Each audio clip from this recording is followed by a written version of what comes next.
आज हामी बायोटेक्नोलोजीको बारेमा कुरा गर्न गइरहेका छौँ। बायोटेक्नोलोजी के हो, यसका मेन ब्रान्चेसहरू के हुन्, यसका फिल्डहरू के हुन् र त्यो बायोटेक्नोलोजी अन्तर्गत पर्ने केही एरियाहरूको बारेमा हामी डिस्कस गर्न गइरहेका छौँ। पहिला म यहाँहरूलाई डेफिनेसन बताउँछु, यो बायोटेक्नोलोजी भनेको के हो।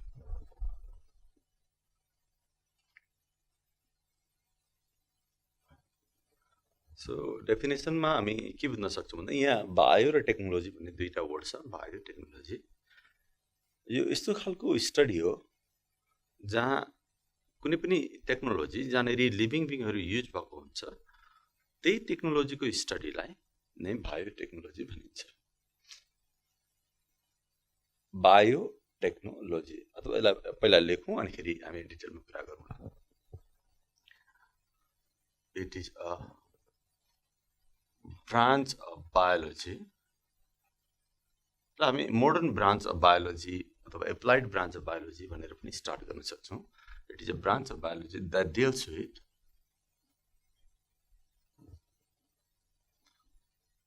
with the use of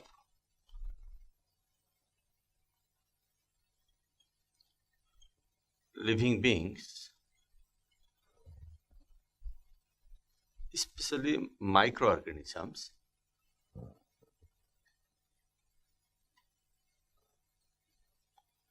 or their product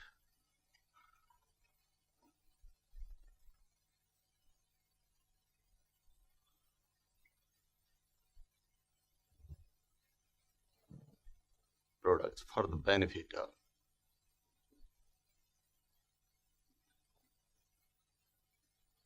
human being.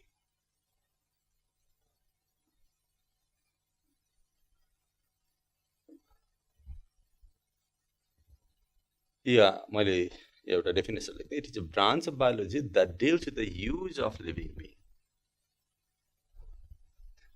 यी लिभिङ बिङ पनि कस्तो खालको लिभिङ बिङ भन्दाखेरि मोस्टली माइक्रो अर्गानिजम अथवा तिनीहरूले निकालेको प्रडक्टहरूलाई युज गर्ने टेक्नोलोजीको स्टडीलाई बायोटेक्नोलोजी भनिन्छ। कसको लागि भन्दाखेरि for the benefit of human beings. हामीले हाम्रो फाइदाको लागि माइक्रो अर्गानिजम अथवा तिनीहरूले निकालेको प्रडक्टलाई युज गरेर कुनै टेक्नोलोजी बनायो भने त्यसलाई बायोटेक्नोलोजी भन्छ। यो बायोटेक्नोलोजीलाई एप्लाइड ब्रान्च अफ बायोलोजी पनि भन्ने गरिन्छ।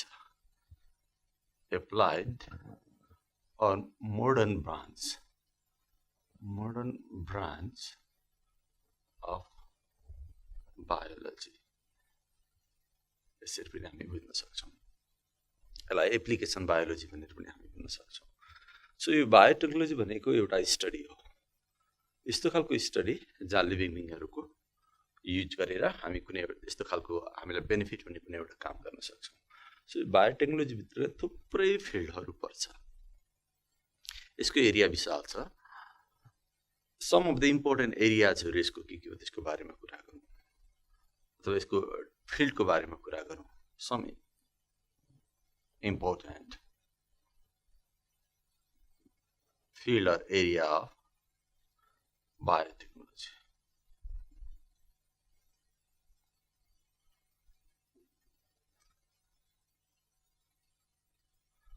यो बायोटेक्नोलोजी यो टेक्नोलोजी यो एग्रिकल्चरल फिल्डमा पनि छ, मेडिसिनल फिल्डमा पनि छ, इन्डस्ट्रियल फिल्डमा पनि छ। म केहीवटा लिस्टहरू बनाउँछु। फर इक्जाम्पल एग्रिकल्चरल फिल्ड,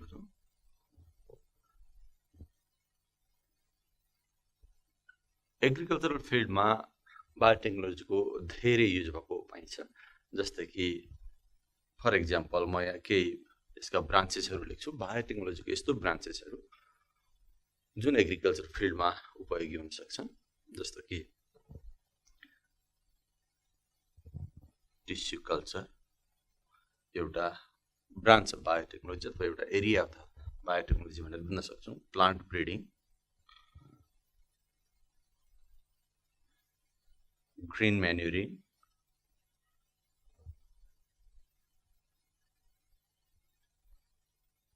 अरू थुप्रै छ। जस्तै कि जेनेटिक इन्जिनियरिङले पनि एग्रिकल्चरमा धेरै हेल्प गरिरहेको छ। जेनेटिक इन्जिनियरिङ एक्सेट्रा थुप्रै छ। अब यो मैले दुई चारवटा एरिया अथवा फिल्डको नाम लेखेँ which are in the area of water agriculture. त्यस्तै इन्डस्ट्रियल एरियामा पनि काम लागिरहेको हुन्छ।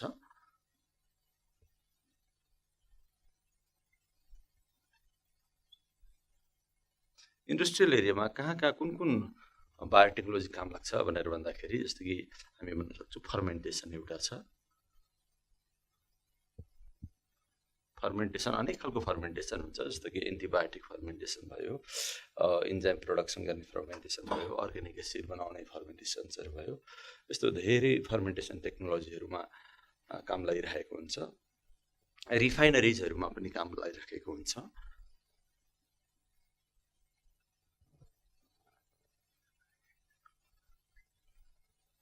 रिफाइनरिजहरूमा पनि काम लागेको हुन्छ। त्यस्तै अर्को मैले यहाँनिर लेखेँ, अर्को इम्पोर्टेन्ट एरिया अफ बायोटेक्नोलोजी भनेको चाहिँ मेडिकल फिल्ड पनि हो। मेडिकल फिल्डमा पनि धेरै बायोटेक्नोलोजीको युज भइसकेको छ। जस्तै कि हामी मेडिकल फिल्डको कुरा गर्दाखेरि हामी टेस्ट टु बेबी भन्छौँ, अर्गन ट्रान्सप्लान्टेसनहरू भयो, यी सबै मेडिकल फिल्डका बायोटेक्नोलोजीहरू हुन्। जस्तो कि मैले अर्गन ट्रान्सप्लान्टेसन भयो, टेस्ट टु बेबी भयो, टेस्ट ट्युब थुप्रै छ। हामी पछाडि कुरा गर्दै जाँदाखेरि थप्दै जाउँला। मैले एउटा लिस्टहरू मात्रै, सिम्पल एउटा के एरिया मात्रै देखाउन गइरहेको छु कि बायोटेक्नोलोजीले कहाँनिर काम गर्छ अथवा कुन फिल्डमा यसको एप्लिकेसन हुन्छ भन्दाखेरि यो एग्रिकल्चरल फिल्डमा पनि हुन्छ, इन्डस्ट्रियल फिल्डमा पनि हुन्छ, मेडिकल फिल्डमा पनि हुन्छ। मैले यो एग्रिकल्चर फिल्डको पनि केही लिस्ट, इम्पोर्टेन्ट लिस्टहरू मात्रै यहाँ राखेँ। यस्ता अरू धेरै एरियाहरू हुन्छन् यो मेडिकल फिल्डमा पनि जहाँ बायोटेक्नोलोजी युज हुन्छ। त्यस्तै इन्डस्ट्रियल फिल्डमा पनि धेरै एरियाहरू हुन्छ। मैले जस्ट एक्जाम्पलको रूपमा केही फिल्डहरूको यहाँ नाम लेखेँ। यसरी बायोटेक्नोलोजी अहिले असाध्यै युजमा आएको टेक्नोलोजी हो। यहाँ जुनसुकै अहिले जस्तो एग्रिकल्चरको प्रायः जसो कामहरू बायोटेक्नोलोजीमै बेस भएर हुन्छ। इन्डस्ट्रीमा पनि असाध्यै धेरै बायोटेक्नोलोजीको युज भएको हुन्छ। मेडिकल फिल्डमा त झन् बढी हुन्छ। सो यसको बारेमा त हामी सबै डिटेलमा स्टडी गर्न सक्दैनौँ। यहाँ केही इम्पोर्टेन्ट बायोटेक्नोलोजीको एरिया, जस्तो कि यहाँ हामी मेनली टिस्यु कल्चरको बारेमा केही कुरा गर्छौँ, ग्रिन प्लान्ट ब्रिडिङको बारेमा कुरा गर्छौँ, ग्रिन म्यान्युरिङ अनि जेनेटिक इन्जिनियरिङ। कम्तीमा यी एकदमै इम्पोर्टेन्ट एग्रिकल्चरल फिल्डमा युज हुने बायोटेक्नोलोजीको एरियाको बारेमा हामी अलिक डिटेलमा कुरा गर्न गइराखेका छौँ। अहिले म यहाँहरूलाई यो टिस्यु कल्चरको बारेमा कुरा गर्न गइरहेको छु। टिस्यु कल्चर भनेको एउटा बायोटेक्नोलोजीको फिल्ड हो, एउटा एरिया हो, अथवा बायोटेक्नोलोजीको पनि ब्रान्च हो भनौँ। बायोटेक्नोलोजी आफै बायोलोजीको ब्रान्च हो। त्यो बायोटेक्नोलोजीभित्र पनि अरू डिफ्रेन्ट ब्रान्चेसहरू छन्, डिफ्रेन्ट एरियाजहरू छन्। एउटा इम्पोर्टेन्ट एरिया भनेको टिस्यु कल्चर भयो। सो टिस्यु कल्चर के हो यसको बारेमा हामी कुरा गर्छौँ। कति खालको हुन्छ टिस्यु कल्चर, यो टिस्यु कल्चरमा के गरिन्छ, किन गरिन्छ, यस्तै कुराहरूको बारेमा आज हामी कुरा गर्न गइरहेका छौँ। सो पहिला म टिस्यु कल्चर के हो भनेर बताउँछु। यसलाई मैले डेफिनेसन लेखेँ, वाट इज टिस्यु कल्चर। नामबाटै बुझिन्छ टिस्यु कल्चर, टिस्यु प्लान्टको टिस्युलाई कल्चर गरेर नयाँ प्लान्ट बनाउने।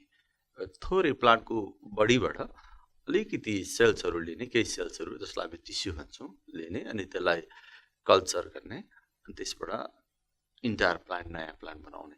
जस्तो कि नर्मली के गरिन्छ, नयाँ प्लान्ट बनाउँदा भन्दाखेरि सिडहरू हामी छर्छौँ, त्यसबाट नयाँ प्लान्ट बन्छ। अथवा कहिलेकाहीँ हाँगाहरू काट्छौँ, अनिखेरि त्यसलाई माटोमा गाड्छौँ, त्यसबाट नयाँ प्लान्टहरू बन्छ। यसरी नयाँ प्लान्टहरूको हामी प्रोडक्सन गर्छौँ। तर अहिले नयाँ टेक्नोलोजीमा चाहिँ के आएको छ भने होल प्लान्ट नै युज गर्नुपर्छ भन्ने छैन, अथवा सिड नै छर्नुपर्छ भन्ने छैन। हामी ल्याबमा प्लान्टको अलिकति टिस्युहरूलाई कल्चर गरेर त्यसबाट इन्टायर अथवा कम्प्लिट प्लान्ट बनाउन सक्छौँ। त्यो प्रविधिलाई नै टिस्यु कल्चर भन्छौँ हामी। यसलाई यसरी लेखौँ डेफिनेसनमा, it is a branch of biotechnology in which small tissue of plant is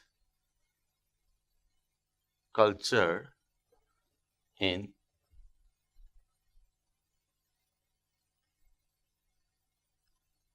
aseptic condition using artificially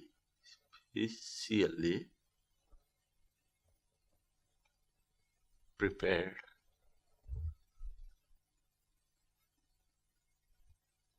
nutrient medium to produce entire plant. यहाँ धेरै कुराहरू छन् यो डेफिनेसनमा। यो टिस्यु कल्चर भनेको ब्रान्च अफ बायोटेक्नोलोजी भन्ने यहाँ देखिन्छ।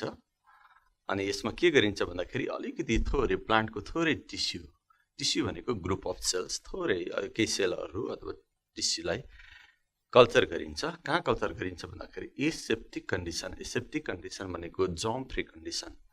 जर्म फ्री भनेको डिजिज फ्री अथवा यस्तो माइक्रो अर्गानिजमहरू नभएको कन्डिसनलाई जर्म फ्री कन्डिसन भनिन्छ। त्यस्तो कन्डिसनलाई एसेप्टिक कन्डिसन भनिन्छ। अथवा त्यस्तो ठाउँमा जहाँ जर्म्सहरू हुँदैन, माइक्रो अर्गानिजमहरू ग्रो गर्न सक्दैन, त्यस्तो ठाउँमा प्लान्टको टिस्युलाई कल्चर गरिन्छ। अनि केमा हालेर कल्चर गरिन्छ भन्दाखेरि आर्टिफिसियली प्रिपेयर्ड न्युट्रिएन्ट मिडियम भनिन्छ। प्लान्टलाई के चाहिन्छ त सबै चिजहरू भएको एउटा न्युट्रिएन्ट मिडियम भन्छौँ हामी, सबै हालेर बनाएको सोल्युसन जस्तो त्यसमा ग्रो गरिन्छ।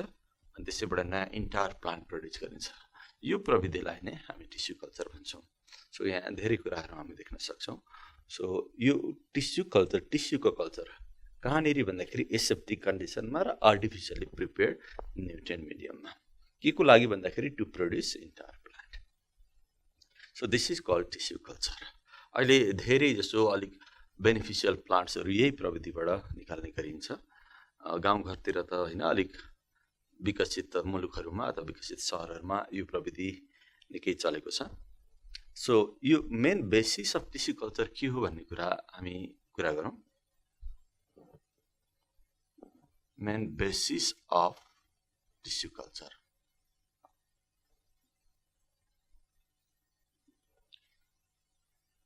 अथवा केही सेल अथवा सिंगल सेल अथवा केही सेलहरूलाई लिएर होल प्लान्ट बनाउन कसरी सम्भव छ भन्दाखेरि प्लान्टको सेलहरूमा यस्तो एउटा क्यापेसिटी हुन्छ, त्यसलाई हामी टोटिपोटेन्ट भन्छौँ। हरेक लिभिङ भेजिटेटिभ सेलमा प्लान्टको लिभिङ सेल हुनु पर्यो। लिभिङ सेलहरूमा तपाईँले अलिक भेजिटेटिभ भयो भने सक्सेस हुन्छ।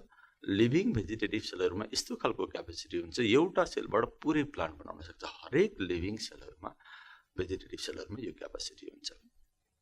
त्यो क्यापेसिटीलाई नै टोटिपोटेन्ट भनिन्छ। त्यही क्यापेसिटी हरेक प्लान्टको सेलमा हुने भएको हुनाले थोरै टिस्युलाई कल्चर गरेर पनि पुरै प्लान्ट बन्न सम्भव भएको। सो टिस्यु कल्चर केमा आधारित छ भन्दाखेरि प्लान्टको त्यो सेलको त्यो क्यापेसिटीमा आधारित छ। के क्यापेसिटी भन्दाखेरि each living vegetative cell has an ability to develop into entire plant. त्यो लिभिङ सेलको एबिलिटीमा आधारित छ टोटिपोटेन्ट सेल। सो मैले यसलाई सर्टकटमा लेखेँ। Main basis of tissue culture is totipotent. Main basis what is totipotent भन्यो भने चाहिँ ability of living vegetative cell to develop into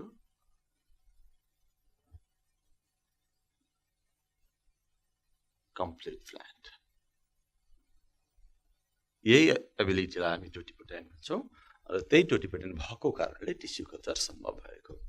यो प्लान्टको हरेक लिभिङ भेजिटेटिभ सेलमा यो क्यापेसिटी हुन्छ भनेर कसले पत्ता लगायो भन्ने कुरा पनि इम्पोर्टेन्ट हुन्छ। एउटा हेबरल्यान्ड भन्ने साइन्टिस्टको नामहरू याद राख्नुपर्ने हुन्छ। हेबरल्यान्ड भन्ने साइन्टिस्टले पहिला हरेक सेलमा त्यो क्यापेसिटी हुन्छ भन्ने कुरा पत्ता लगाउनु भएको थियो। यसरी लेखौँ, हेबरल्यान्ड डेभलप्ड द आइडिया अफ टोटिपोटेन्ट। र यसरी यो एबिलिटीको कारणले यदि नयाँ प्लान्ट बन्यो भने त्यो प्रोसेसलाई हामी टोटिपोटेन्सी भन्छौँ। सो हेबरल्यान्ड चाहिँ यो टिस्यु कल्चरका कन्सेप्ट क्रिएटर भनेर हामी भन्न सक्छौँ। त्यस पछाडि अब हामी केही टेक्निकल टर्म्सहरुको बारेमा कुरा गर्छौं जस्तो कि एउटा एक्सप्लान्ट के हो भन्ने कुराहरु यहाँले बुझ्नुपर्ने हुन्छ व्हाट इज एक्सप्लान्ट भनेर यो एक्सप्लान्ट भनेको प्लान्टको जुन मेटेरियल्स अथवा यहाँ भन्यो स्मल टिस्यु अफ प्लान्ट भने हामीले प्लान्टको कुन टिस्यु हो अथवा कुन पोर्सनबाट त्यो टिस्यु लिने भन्ने कुरा चाहिँ जहाँको लिए पनि हुन्छ तर डेड चाहिँ हुनु भएन त्यही प्लान्टको मेटेरियल्स जुन टिस्यु कल्चरमा युज गरिन्छ त्यसैलाई एक्सप्लान्ट भन्ने गरिन्छ यसलाई यसरी लेखौं plant material which is used in tissue culture त्यसलाई हामी एक्सप्लान्ट भन्छौं अब म यहाँहरुलाई टाइप्स अफ टिस्यु कल्चरको बारेमा के कुरा गर्छु टाइप्स अफ टिस्यु कल्चर अब हामी टाइप्स अफ टिस्यु कल्चरको बारेमा कुरा गर्न गइरहेका छौं जस्तो कि यो भन्दा अगाडि मैले यहाँहरुलाई बताएँ एक्सप्लान्ट के हो एक्सप्लान्ट भनेको टिस्यु कल्चरमा युज हुने मेटेरियल त्यही कुन एक्सप्लान्ट युज गरिन्छ त्यसको आधारमा टाइप्स अफ टिस्यु कल्चरहरु बनाइएको छ एउटा त्यसको आधारमा जस्तो कि यहाँ लेख्दै छौं जस्तो कि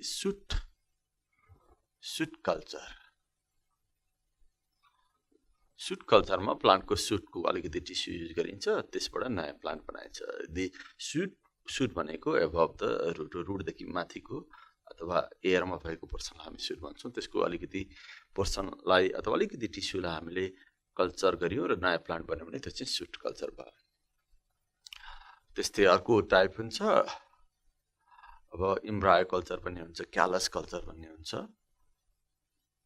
क्यालस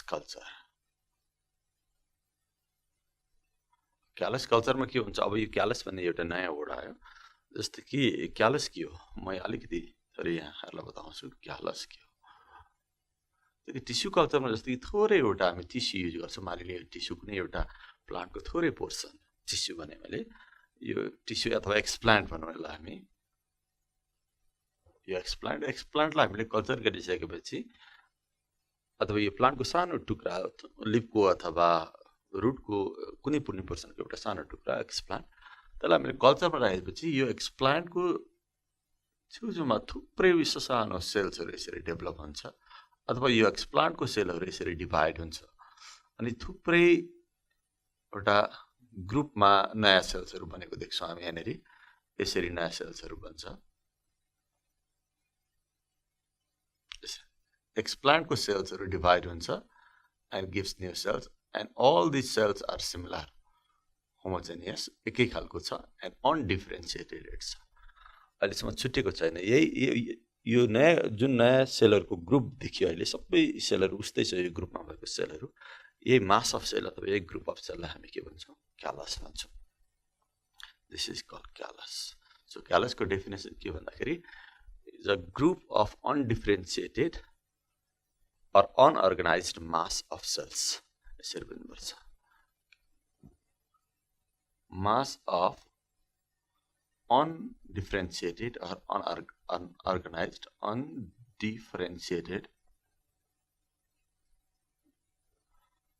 or unorganized cells यसलाई क्यालस भन्छौं सो जुनसुकै एक्सप्लान्ट हामी जब टिस्यु कल्चरमा युज गर्छौं त्यसबाट यसरी क्यालस भन्ने गर्छ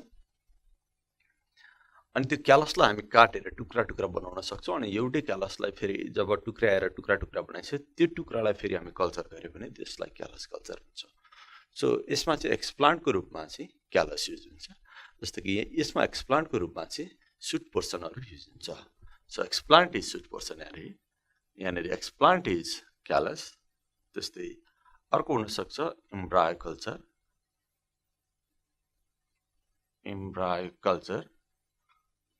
इम्ब्रायो कल्चरमा जुन एक्सप्लान्ट हुन्छ त्यो चाहिँ इम्ब्रायो हुन्छ यसैगरी के एक्सप्लान्ट युज हुन्छ त्यसैको आधारमा मेरिस्टेम टिप कल्चर भन्छ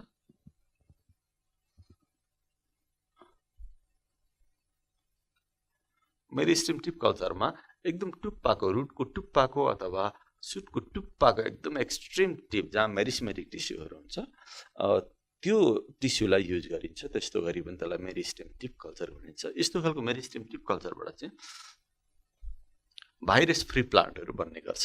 एउटा सम्झिनुपर्ने कुरा यहाँ, meristem tip culture is very important to produce disease free plant, specially virus free plant. त्यस्तै अर्को हुनसक्छ प्रोटोप्लास्ट कल्चर।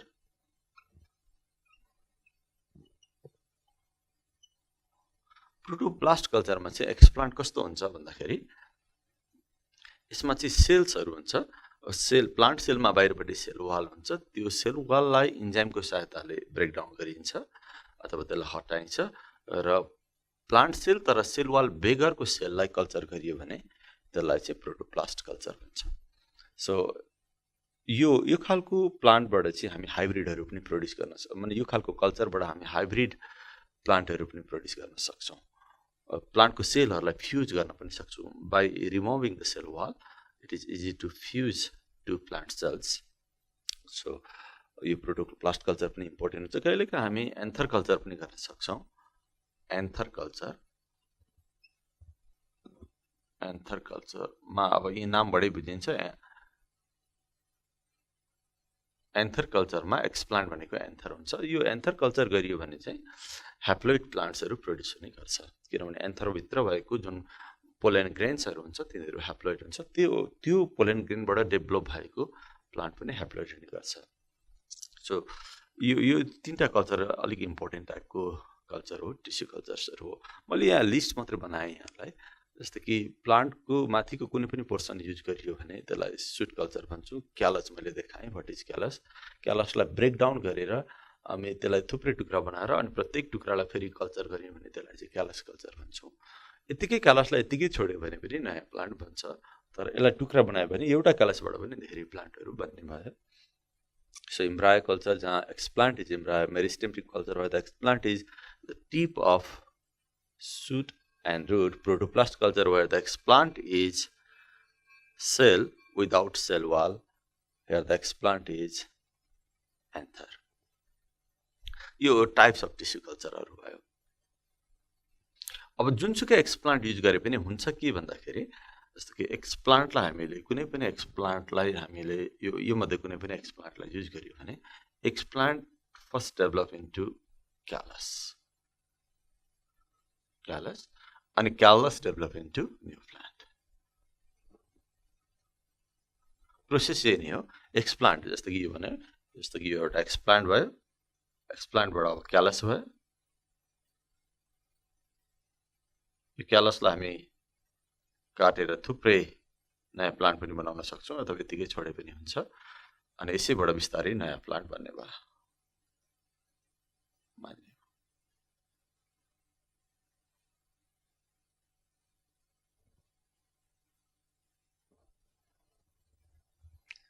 सो जुनसुकैमा जस्तै कि प्रोटोप्लास्ट कल्चर गरे पनि हुने यही हो। एन्थर कल्चर गऱ्यो भने पनि यसरी नै पहिला एक्सप्लान्ट एन्थर ग्रुपमा युज गऱ्यो भने यो एक्सप्लान्ट भनेको एन्थर भयो, यसबाट पहिला क्यालस बन्छ, नयाँ प्लान्ट बन्छ। जस्तै सुटलाई हामीले कल्चर गऱ्यौँ भने पनि त्यसबाट पहिला क्यालस बन्छ, नयाँ प्लान्ट बन्छ। यसरी नयाँ प्लान्ट बन्ने गर्दछ by the formation of क्यालस।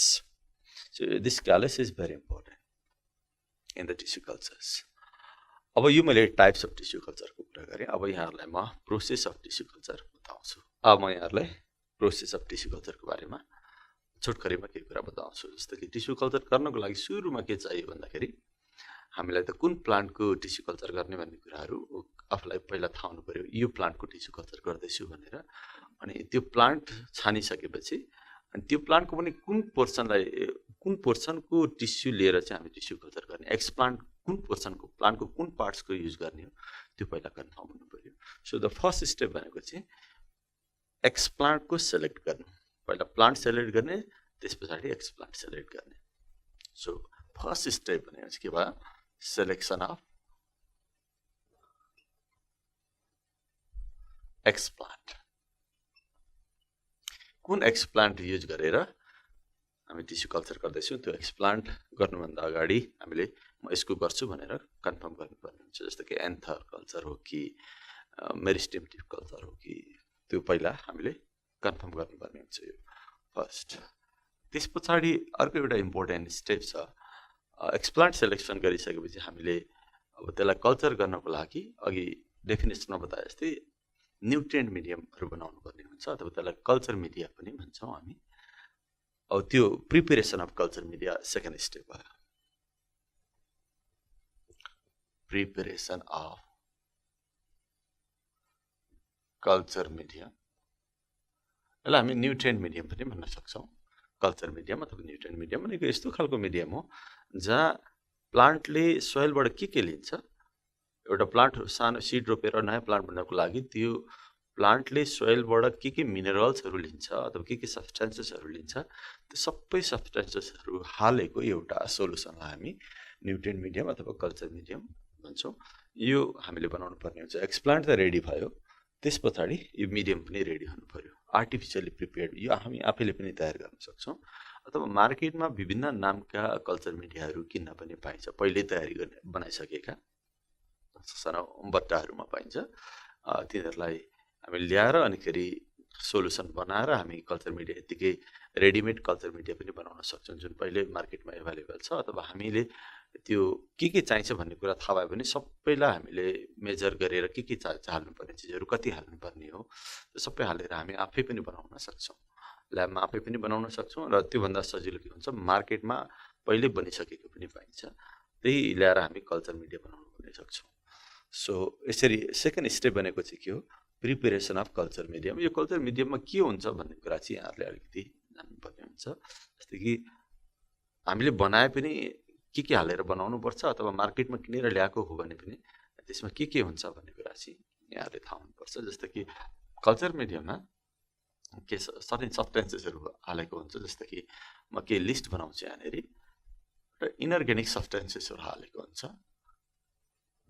Inorganic substances अथवा इनअर्ग्यानिक मेटेरियल्स, जस्तो कि प्लान्टले सोइलबाट कुन इनअर्ग्यानिक मेटेरियल हुन्छ, कुन प्लान्टलाई हामी कल्चर गर्न गइराखेका छौँ त्यो प्लान्टले बाँच्नको लागि सोइलबाट के इनअर्ग्यानिक मेटेरियल्सहरू लिएर आएको हुन्छ, त्यो सबै इनअर्ग्यानिक मेटेरियल्सहरू यहाँ हामीले हाल्नुपर्ने हुन्छ। यहाँ अनेक खालका इलिमेन्ट्सहरू पर्छन् जस्तो कि फस्फोरस होला, सल्फर होला, आइरन होला, म्याग्नेसियम होला, जिङ्क होला, यी सब कुराहरू हुन्छन् यो कल्चर मिडियामा। एउटा इनअर्ग्यानिक मेटेरियल्सहरू भयो, यसमा डिफ्रेन्ट टाइप अफ आयन्सहरू हुन्छ भनौँ न। अब त्यस पछाडि अर्को अर्ग्यानिक सब्सटेन्सेसहरू पनि हुन्छ, अर्ग्यानिक मेटेरियल्सहरू पनि हालेको हुन्छ। यो कल्चर मिडियामा डिफ्रेन्ट टाइप अफ अर्ग्यानिक सब्सटेन्सहरू हालेको हुन्छ जस्तो कि भिटामिन्सहरू भयो, एमिनो एसिड्सहरू भयो, स्टार्चहरू भयो, यस्तो हुन्छ। त्यस्तै अर्को एउटा हर्मोन्सहरू पनि हालेको हुन्छ।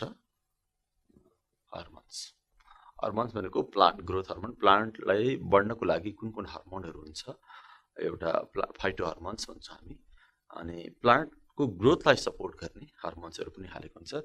सो धेरै खालका हर्मोन्सहरू पाइन्छ। प्रायः युज गर्ने हर्मोन्सहरू चाहिँ अक्जिन हुन्छ, जिबरेलिन भन्छौँ हामी त्यसलाई सर्टकटमा जिए भन्छौँ, जिबरेलिक एसिड, अनि साइटोकाइनिन भन्ने हुन्छ अर्को एउटा साइटोकाइनिन। यी हर्मोन्सहरू प्राय हालेको हुन्छ। त्यस पछाडि अर्को एउटा अगर भन्ने केमिकल हुन्छ, यो एउटा एल्गीबाट निकाल्ने केमिकल हो। त्यो केमिकललाई पनि त्यो सोलुसनमा हाल्नुपर्ने हुन्छ। यसले चाहिँ यी सबै हालेर बनाएको सोलुसनलाई जमाउने काम गर्छ, सोलिडिफाई गर्ने काम गर्छ। सो अगर this is used to solidify the medium, त्यस पछाडि सर्टेन लेभलको पिएच पनि मेन्टेन गर्नुपर्ने हुन्छ। पिएच लेभल झन्डै 5 to 6 को बिचमा राख्नुपर्ने हुन्छ। यति कन्डिसन मिलाइसकेपछि मतलब यति सब्सटेन्सहरू हालेर यति पिएच बनाइसकेपछि जुन एउटा सोलुसन बन्छ त्यसलाई हामी कल्चर मिडिया भन्छौँ अथवा न्युट्रिएन्ट मिडियम भन्छौँ। अब यहाँ मैले सबै लिस्ट त यहाँ लेख्न सम्भव भएन, जस्तो कि इनअर्ग्यानिक सब्सटेन्सहरू हुन्छ, अर्ग्यानिक सब्सटेन्सहरू हुन्छ, यहाँ यसको लामो लिस्ट हुन्छ। जस्तो कि एक दुईवटाको चाहिँ नाम लेख्छु, जस्तो कि सपोज जिङ्क भने मैले म्याग्नेसियम हुनसक्छ, अनि आइरन हुनसक्छ, यसरी फस्फोरस हुनसक्छ। अर्ग्यानिक सब्सटेन्सहरूमा एमिनो एसिड मैले एकदम सर्टकटमा ए लेखेँ, एमिनो एसिड हुनसक्छ, भिटामिन्सहरू हुनसक्छ, भिटामिन B1हरू प्राय युज गरिन्छ, अनि स्टार्चहरू हुन सक्छ यस्ता यस्ता अर्ग्यानिक सब्स्टेन्सहरू यस्ता थुप्रै लिस्ट हुन्छ यो यस्तो इनअर्ग्यानिक सब्स्टेन्सहरू हालेर एउटा कल्चर मिडिया तयार गरिन्छ त्यही कल्चर मिडियामा हामी यो एक्सप्लान्टलाई कल्चर गर्ने हो अनि नयाँ प्लान्ट बनाउने सो मैले दुईटा स्टेपको कुरा गरेँ एउटा पहिला एक्सप्लान्ट सेलेक्सन गर्ने हो त्यस पछाडि प्रिपेरेसन अफ कल्चर मिडिया त्यस पछाडि अर्को हाम्रो थर्ड स्टेपको काम हुन्छ स्टेरिलाइजेसन भन्ने प्रोसेस हुन्छ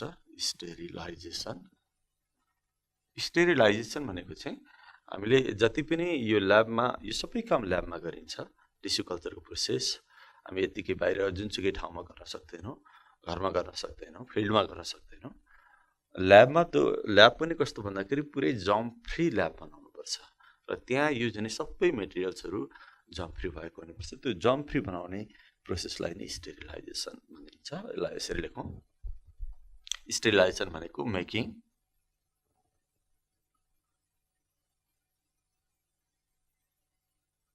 जर्म फ्री कन्डिसन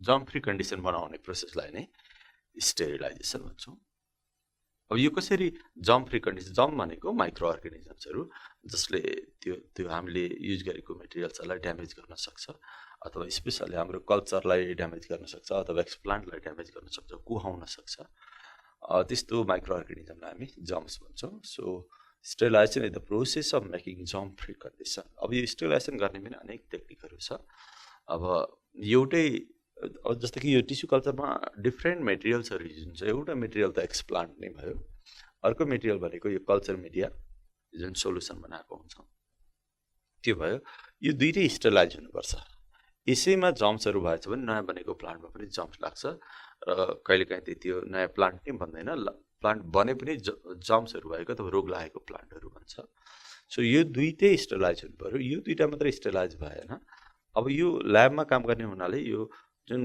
कल्चर गर्नको लागि जे सामानहरू युज गरिन्छ एपारेटसहरू भन्छौँ त्यो सबै के हुनुपर्छ जर्म फ्री हुनुपर्छ जस्तै कि फर्सेप होला टेस्टिभ होला कोनिकल फ्ल्याक्स होला के युज गर्छौँ त्यो सबै जर्म फ्री हुनुपर्छ अनि होल रुम नै के हुनु पऱ्यो ल्याबको रुम नै के हुनु पऱ्यो जर्म फ्री हुनु पऱ्यो त्यो यसलाई जर्म फ्री बनाउने टेक्निक यसलाई जर्म फ्री बनाउने टेक्निक फरक हुन्छ अनि त्यसको बारेमा हामीले छोटो कुरा गरौँ स्टेरिलाइजेसन गर्ने तरिकाहरू जस्तै कि एक्सप्लान्टलाई कसरी स्टेरिलाइज गर्ने भन्ने कुराहरू म यहाँ बताउँछु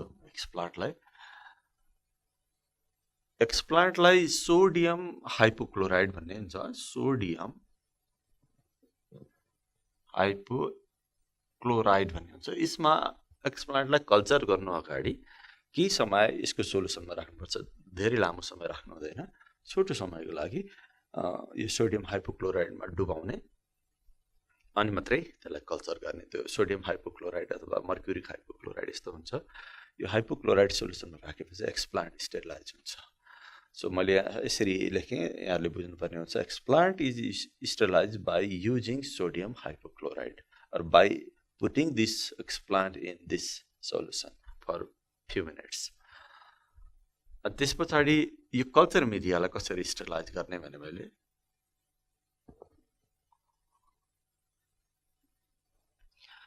कल्चर मिडियमलाई चाहिँ एउटा अटोक्लेभ भन्ने मेसिन हुन्छ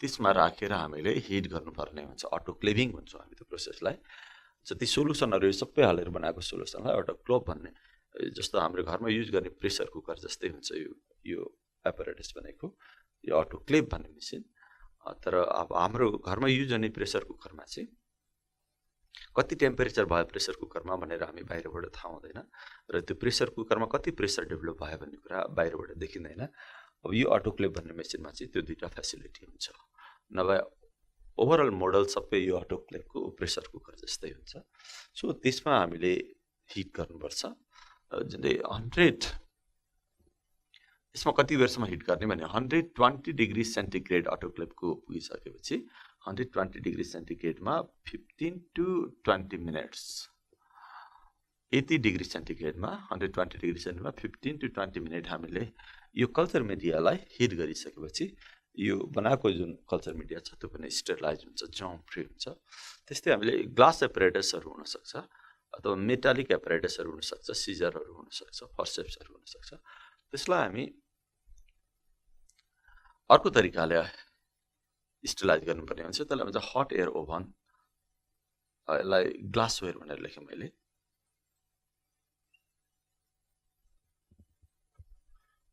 ग्लासवेयर अथवा मेटालिक वेयर यिनीहरूलाई स्टरलाइज गर्नको लागि हट एयर ओभनमा राख्छौँ हामी।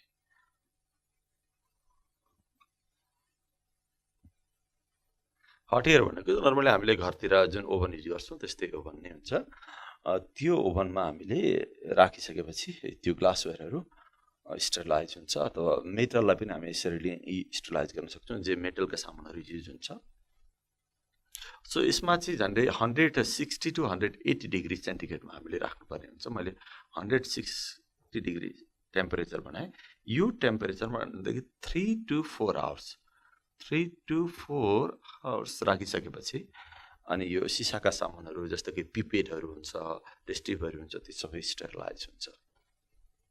अब रह्यो लास्टमा एउटा होल ल्याब नै के हुनुपर्छ स्टरलाइज हुन्छ भने ल्याब अथवा यो काम गर्ने जुन रुम हुन्छ त्यो स्टरलाइज गर्नुपर्ने हुन्छ। त्यसलाई चाहिँ दुईटा तरिकाले स्टरलाइज गरिन्छ। एउटा चाहिँ बाइ पासिङ युभी रेजहरूको सहायताले स्टरलाइज गरिन्छ। अर्को चाहिँ ल्यामिनर एयर फ्लो भन्ने एउटा प्रोसेस हुन्छ जहाँनिर एकदम हट एयरहरू पास गरिन्छ त्यो रुममा, ल्याबको रुममा। अनिखेरि त्यो एयरले गर्दाखेरि त्यो रुमका भएका सबै जम्सहरू स्टरलाइज हुन्छ। यसमा चाहिँ युभी रेजहरू पास गरिन्छ, रुमहरू बन्द गरिन्छ, मान्छेहरू त्यहाँ बस्नु भएन युभी रेज पास गरेको बेला। अनिखेरि युभी रेजहरू सानो एउटा कर्नरबाट युभी रेजहरू त्यो रुममा स्प्रेड गरिसकेपछि अब त युभी रेज अन गरिसकेपछि त्यो युभी रेजको कारणले त्यहाँ भएको जम्सहरू सबै मर्छ। तर अलिक लामो समयसम्म राख्नुपर्ने हुन्छ। केही घन्टा जति चाहिँ युभी रेजहरू त्यो रुममा पास गरिदिराख्नुपर्छ। अनि यो पनि केही लामो समयसम्म राख्नुपर्छ। यो ल्यामिनर एयर फ्लो भन्ने एउटा मेसिनै हुन्छ। त्यो मेसिनले एकदमै एक खालको एयर फिल्टर गरेको एयरलाई हट बट फिल्टर गरेको एयरलाई त्यो रुमभित्र छिराउँछ अनि जसले गर्दा त्यो रुममा भएको सबै जम्सहरू स्टरलाइज भनेको जम्सहरू मर्छ र होल रुम बिकम्स स्टरलाइज। यो this is how sterilization is done. यो प्रत्येकको लागि फरक फरक हुन्छ भनेर मैले यहाँ बताइसकेँ। सो यो थर्ड स्टेप हो स्टरलाइजेसन। अब मात्रै हाम्रो खास मेकानिजम सुरु हुन्छ। यस पछाडि जुन प्रोसेस सुरु हुन्छ त्यसलाई हामी माइक्रो प्रोपागेसन भन्छौँ। माइक्रो प्रोपागेसन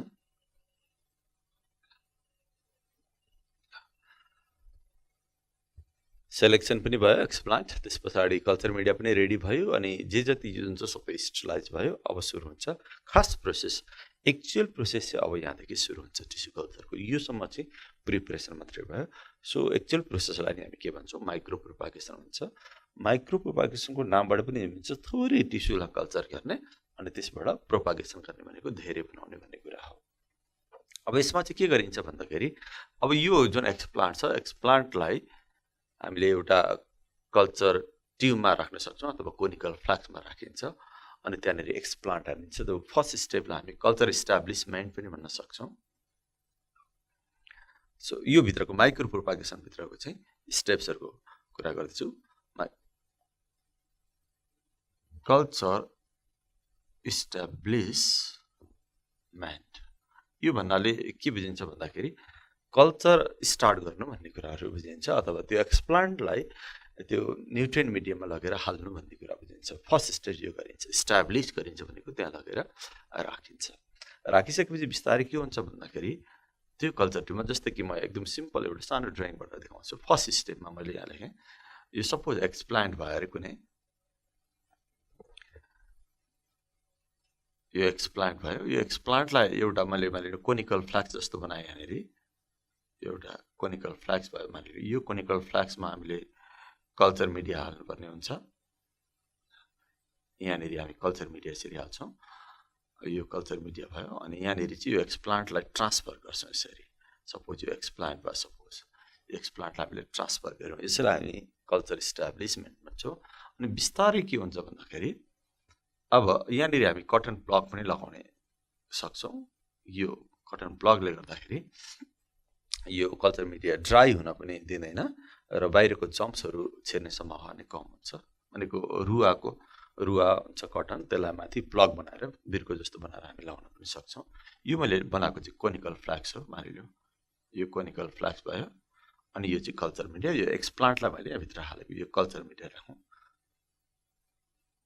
कल्चर मिडियम, यो एक्सप्लान्ट ट्रान्सफर भयो यहाँनिर।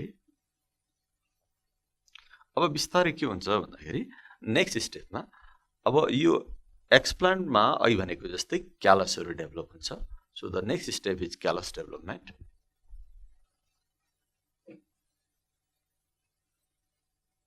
यहाँभित्र क्यालसहरू बन्दै जान्छ। मानिलिउँ यो कोनिकल फ्ल्याक्स भयो। सो यहाँनिर अब क्यालसहरू यसरी डेभलप हुन्छ। मानिलियो यो क्यालस हो, यसरी क्यालस भन्ने यहाँनिर।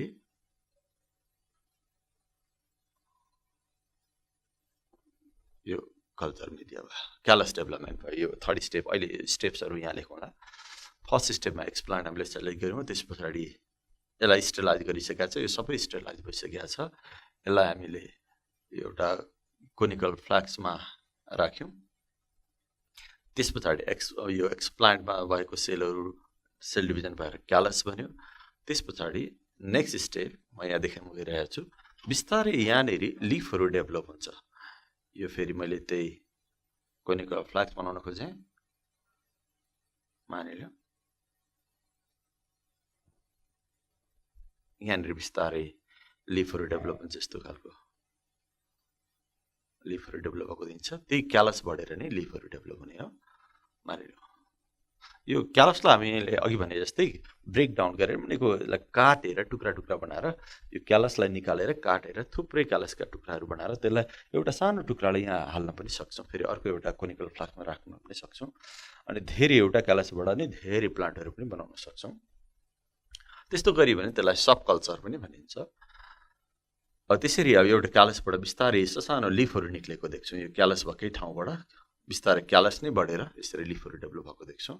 यसलाई सुट डेभलपमेन्ट भन्छौँ हामी, सुट डेभलपमेन्ट हुन्छ बिस्तारै।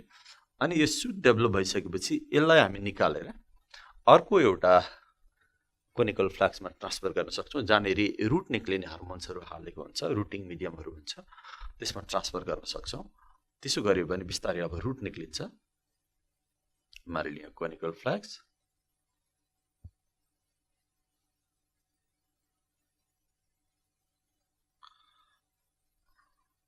मानिलियो ट्रान्सफर गरेको। अनि यसबाट अब हामीले सपोज यो लिफहरू हो, अनि बिस्तारै रुटहरू निक्लियो। अब यो सानो प्लान्ट जस्तै देखिन थाल्यो।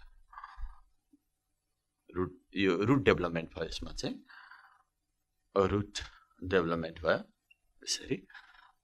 तर यतिकै छोडे पनि हुन्छ, यदि सुरुमै रुटिङ हार्मोन हालेको छ भने पनि रुट निक्लिन्छ। पहिला सुट निक्लिन्छ, यसरी नभए सुट निक्लिसकेपछि यो सुटलाई पनि हामी स्प्लिट गर्न सक्छौँ। जुन लिभ जस्तो निक्लेको छ त्यसलाई पनि टुक्र्याउने निकालेर, अनि एउटा लिभ जस्तो जुन निक्लेको छ त्यसलाई हामी एउटा कोनिकल फ्ल्याक्समा राख्ने, अर्को लिफलाई अर्को कोनिकल फ्ल्याक्समा राख्ने, यसरी त्यहाँबाट पनि फेरि हामी धेरै बनाउन सक्छौँ। यतिकै छोड्यो भने पनि हुन्छ। अनि यसरी अब यहाँनिर रुट डेभलपमेन्ट भयो। अब यो सानो प्लान्ट जस्तो भयो। त्यस पछाडि हामी के गर्नुपर्छ भन्दाखेरि त्यो सानो प्लान्ट जस्तो बनिसकेपछि त्यसलाई अब त्यहाँबाट बाहिर निकाल्नुपर्ने हुन्छ। जब रुट पनि बनिसक्छ त्यसलाई बाहिर निकाल्नुपर्ने हुन्छ। अनि बाहिर निकालेर हामीले केही समय ग्रिन हाउसमा राख्नुपर्ने हुन्छ। त्यसलाई हार्डनिङ प्रोसेस भन्छौँ हामी। सपोज ग्रिन हाउसमा राख्नुपर्छ। ग्रिन हाउसमा राख्दाखेरि चाहिँ किनभने एकैचोटि हामीले यो सानो प्लान्ट एकदम डेलिकेट हुन्छ। यो सबै काम यहाँसम्मको प्रोसेसहरू सबै ल्याबमा भएको हुन्छ। अनि यो प्लान्ट त बन्छ, तर यो लिफहरू रुटहरू एकदम डेलिकेट हुन्छ, विक हुन्छ, सफ्ट हुन्छ। यिनीहरूलाई यतिकै हामीले यो प्लान्टलाई, सानो प्लान्टलाई यतिकै खेतमा लगेर रोप्यौँ भने यो सर्भाइभ गर्न सक्दैन, किनभने यो त्यति दह्रो भइसकेको हुँदैन। यो प्लान्ट, यस प्लान्टका टिस्युहरू त्यति दह्रो भइसकेको हुँदैन। कारण अलिक दह्रो बनाउनको लागि, प्लान्टलाई दह्रो बनाउनको लागि एकैचोटि नेचुरल फिल्डमा खेतमा लगेर रोप्नुभन्दा पनि पहिला हामी ग्रिन हाउसमा लगेर यसलाई ट्रान्सफर गर्छौँ। यो प्लान्टलाई हामी ग्रिन हाउसमा लान्छौँ। त्यो ग्रिन हाउसमा लगेर राख्दा पनि सकभर अलिकति बालुवा अलिक बढी भएको एकदम लुज सोइलमा लगेर हामी यसलाई ट्रान्सफर गर्छौँ, बालुवा मिसिएको सोइलमा। अनि त्यहाँ गएर चाहिँ केही समय राखिसकेपछि ग्रिन हाउसभित्र राखेपछि त्यो प्लान्ट बिस्तारै दह्रो हुँदै जान्छ। त्यसलाई हार्डनिङ प्रोसेस भन्छौँ हामी, भनेको टिस्युहरू दह्रो हुँदै जाने प्रोसेसहरू। ग्रिन हाउसमा किन राखेको भन्दाखेरि त्यहाँ हामी टेम्परेचर मिलाउन सक्छौँ, लाइट मिलाउन सक्छौँ। त्यही कारण then this plant is transfer in green house. मानिलिउँ मैले यहाँ यस्तो खालको एउटा मोडल जस्तो बनाएँ, मानिलिउँ यो एउटा ग्रिन हाउस हो सपोज, यो ग्रिन हाउसमा लगेर यसलाई ट्रान्सफर गर्ने, यसरी यो प्लान्टलाई ट्रान्सफर गर्ने एउटा गमलामा मानिलिउँ यो सानो प्लान्ट यसरी हामीले गमलामा लगायौँ, यो भनेको ग्रिन हाउस मानिलिउँ। अब बिस्तारै यो प्लान्ट अहिले मैले भने जस्तै यो दह्रो हुँदै जान्छ।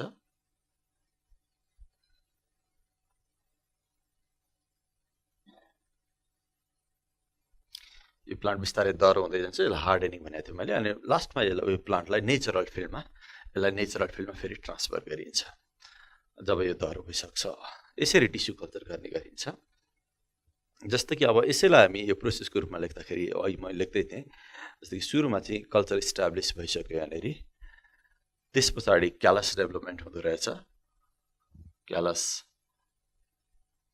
डेभलपमेन्ट यो भनेको सेकेन्ड स्टेप। सपोज यसलाई मैले फर्स्ट स्टेप लेखेँ, यो सेकेन्ड स्टेप भयो क्यालस डेभलपमेन्ट। अनि थर्ड स्टेपमा अनि सुट डेभलपमेन्ट भयो,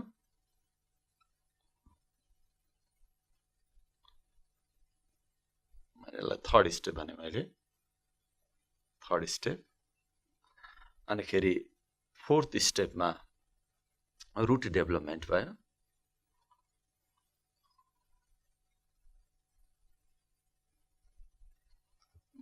फोर्थ स्टेप भयो।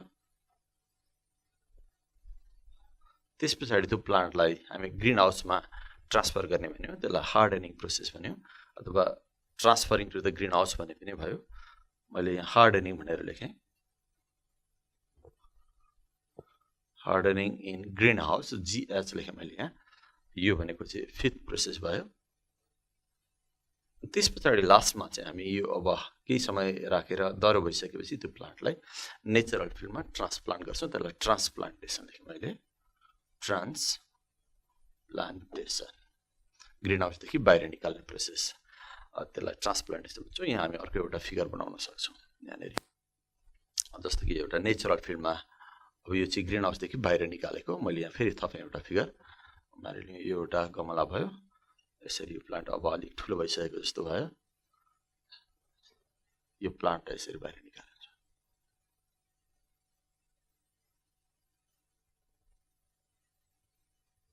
यो ट्रान्सप्लान्टेसन, यसलाई मैले 6 नम्बर दिएँ। So this is how tissue culture is done. ल मैले प्रोसेस अफ टिस्यु कल्चर यहाँलाई बताएँ, यसरी टिस्यु कल्चर गरिन्छ। यो अलिकति मैले निकै समराइज गरेर यहाँलाई डिस्क्राइब गरेँ। अब टिस्यु कल्चरको सिग्निफिकेन्स के हो यसको बारेमा म छोटो कुरा गर्छु। सिग्निफिकेन्सेस अफ टिस्यु कल्चर मैले यहीँ हटाउने प्रयास गरेँ। सिग्निफिकेन्सेस, फाइदा के, टिस्यु कल्चर गर्दाखेरि के फाइदा हुन्छ भन्ने कुरा हुन्छ। सिग्निफिकेन्स अफ टिस्यु कल्चर, अब टिस्यु कल्चर गर्नको एउटा मेन सिग्निफिकेन्स के हो भन्दाखेरि थोरै मेटेरियल दिएर धेरै प्लान्ट बनाउने। यो कामको लागि टिस्यु कल्चर प्रोसेसलाई प्राय रोजिन्छ। अब यो गाउँघरतिर त यो टेक्नोलोजी पुगेको छैन, तर अलिकति ल्याबहरू राम्रो भएको ठाउँमा जहाँ टेक्नोलोजीको विकास भइसकेको छ त्यो ठाउँमा चाहिँ नयाँ प्लान्टहरू यो तरिकाले प्रड्युस गरिन्छ, जहाँ चाहिँ थोरै प्लान्ट भयो, प्लान्टको सानो पोर्सन भयो, त्यसबाट धेरै प्लान्टहरू छोटो समयमा निक्लिने भयो। सो एउटा फाइदा के रहेछ मैले यहाँ लेखेँ,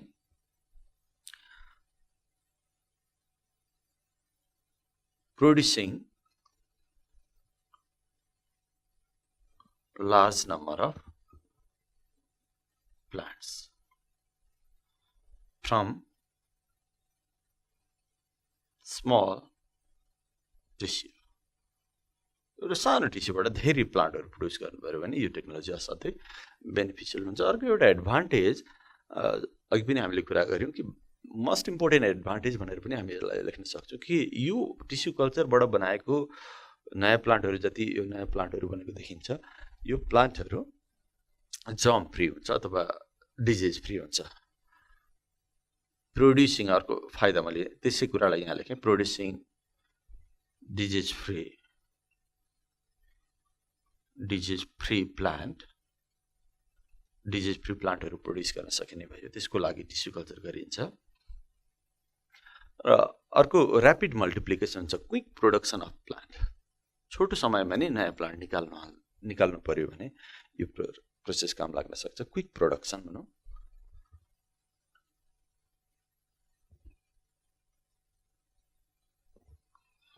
quick production of new plant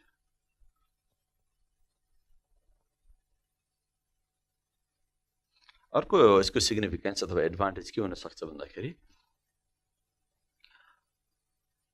कुनै कुनै प्लान्टहरू इन्डेन्जर्ड प्लान्टहरू भनेर आइडेन्टिफाई भएको छ अथवा रेयर इन्डेन्जर्ड प्लान्टहरू जसको नम्बर असाध्यै कम छ त्यो प्लान्टहरूलाई त्यो नम्बर किन तिनीहरूको रिड्युस भयो इन्डेन्जर भयो भन्दाखेरि तिनीहरूको रिप्रोडक्सन नभएर जुन प्लान्टको एकदम ऱ्यापिड रिप्रोडक्सन हुन्छ तिनीहरू इन्डेन्जरमा पर्दैन जसको रिप्रोडक्सन कम हुन थाल्छ तिनीहरू बिस्तारै बिस्तारै इन्डेन्जर हुँदै जान्छ त्यस्तो प्लान्टहरूको रिप्रोडक्सन गर्ने एउटा मात्रै तरिका के हुनसक्छ भन्दाखेरि टिस्यु कल्चर किन टिस्यु कल्चर गर्नको लागि यस्तो धेरै प्लान्टहरू चाहिँदैन एउटा मात्रै प्लान्ट छ र त्यसको पनि अलिकति पोर्सन लिफ अथवा रुट अथवा यस्तै कुनै लिभिङ सेल्सहरू भएछ भने त्यसबाट नयाँ प्लान्ट बनिहाल्छ त्यस्तो इन्डेन्जर प्लान्टहरूको नम्बर मल्टिप्लाई गर्नु पर्यो भने पनि यो प्रोसेस काम लाग्ने भयो सो यसलाई यसरी लेखौँ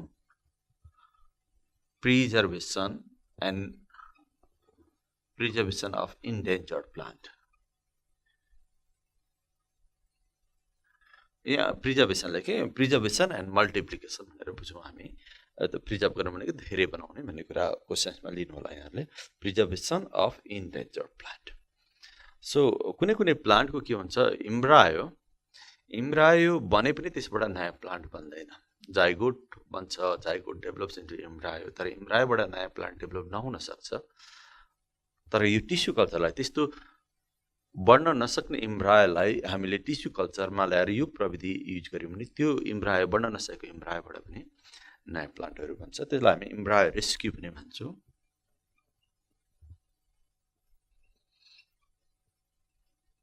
सो यहाँ मैले केही पोइन्ट्सहरू बनाएँ जुन कारणको लागि हामी टिस्यु कल्चर गर्न सक्छौँ अथवा some important advantage or significances of tissue culture अरू केही पोइन्ट्सहरू पनि छन् तर यी चाहिँ केही मेन पोइन्ट्सहरू भयो जसको लागि टिस्यु कल्चर गरिन्छ सो टिस्यु कल्चरको बारेमा मैले यहाँलाई केही जानकारी दिने प्रयास गरेँ अलिक सर्टकटमा मैले यहाँ प्रयास गरेँ प्रोसेस असाध्यै लामो छ डिटेलमा धेरै कुराहरू छन् मैले सर्टकटमा समराइज गरेर यहाँलाई वाट इज टिस्यु कल्चरका टाइप्सहरू के छन् टिस्यु कल्चरको प्रोसेसहरू के हो माइक्रोप्रोपागेसन के हो कसरी गरिन्छ कल्चर मिडिया कसरी बनाइन्छ के को लागि टिस्यु कल्चर गरिन्छ यी कुराहरू सामान्य राख्ने प्रयास गरेँ आज हामी यो प्लान्ट ब्रिडिङको बारेमा कुरा गर्न गइरहेका छौँ यो प्लान्ट ब्रिडिङ भनेको के हो यो किन गरिन्छ यसमा के गरिन्छ यस्तै कुराहरू हामी यहाँ गर्छौँ सो प्लान्ट ब्रिडिङ भनेको के हो पहिला त्यतातिर लागौँ यसको डेफिनेसन के हो सो नामबाटै बुझिन्छ प्लान्टलाई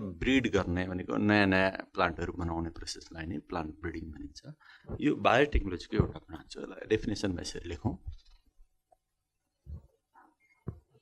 it is a branch of biotechnology in which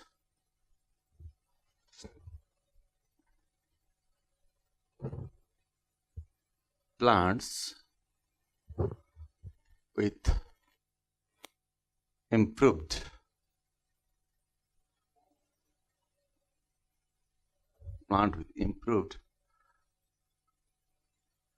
characters are produced.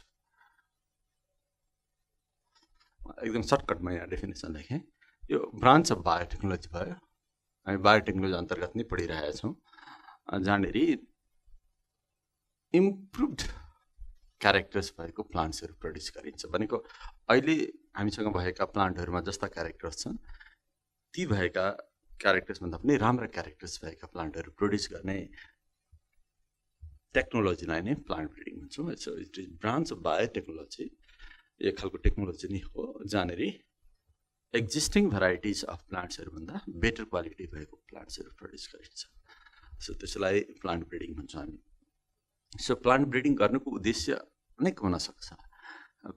जो मान्छेले प्लान्ट ब्रिडिङ गर्छ त्यो मान्छेलाई प्लान्ट ब्रिडर्सहरू भन्छौँ हामी। यहाँ मैले एउटा वर्ड लेखेँ, प्लान्ट ब्रिडर्स। प्लान्ट यो भनेको चाहिँ people who do plant breeding.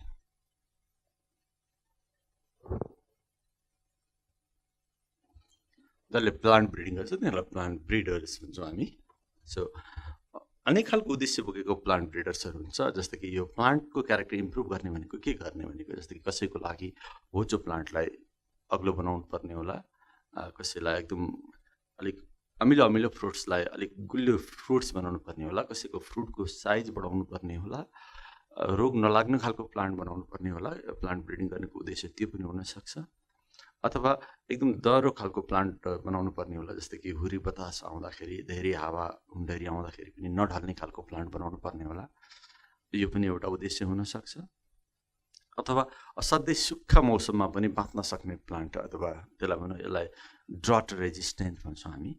Normally धेरै प्लान्टहरू हिउँ नमरेको हुन्छ, स्पेसली झारहरू, त्यो सुक्खा मौसममा पानी नभएको मौसममा पनि बाँच्न सक्ने प्लान्ट बनाउनु पर्ने होला, यो पनि उद्देश्य हुनसक्छ। त्यस्तै अर्को उद्देश्य असाध्यै चिसोको कारणले प्लान्टहरू धेरै मर्या हुन्छन्, चिसोमा पनि बाँच्न सक्ने प्लान्ट बनाउनु पर्ने अर्को उद्देश्य हुनसक्छ। यसरी अनेक खालका उद्देश्य हुन सक्छन् प्लान्ट ब्रिडिङका, जसलाई हामी अब्जेक्टिभ्स अफ प्लान्ट ब्रिडिङ भन्छौँ।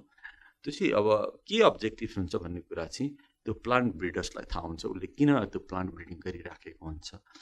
प्रोडक्सन बढाउन हो कि, सिडको साइज बढाउन अथवा नम्बर बढाउन हो कि, यस्तो अनेक खालका उद्देश्यहरू बोकेर प्लान्ट ब्रिडिङ गरिन्छ। सो डिफ्रेन्ट अब्जेक्टिभ्स हुँदो रहेछ। मैले त्यो अब्जेक्टिभ्सको बारेमा यहाँलाई सर भने, तर यहाँ मैले लेखिनँ। यो अनेक खालका अब्जेक्टिभ्स हुन्छन् भनेर चाहिँ यहाँहरूले बुझ्नुपर्ने हुन्छ। जस्तो कि अब प्लान्ट ब्रिडिङ कसरी गरिन्छ भन्ने कुरा भयो। मेथड अफ प्लान्ट ब्रिडिङकोमा कुरा गरौँ अब थोरै। Methods of plant breeding.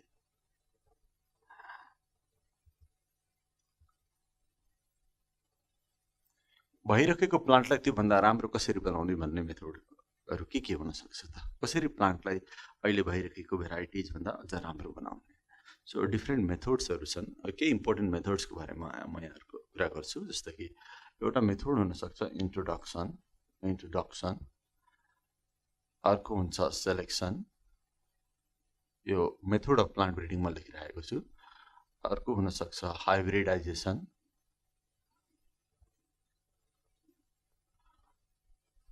अर्को प्लान्ट ब्रिडिङ अथवा प्लान्टलाई राम्रो बनाउने मेथड हुनसक्छ म्युटेसन ब्रिडिङ पनि भन्छौँ हामी त्यसलाई। अर्को मेथड हुनसक्छ जेनेटिक इन्जिनियरिङ।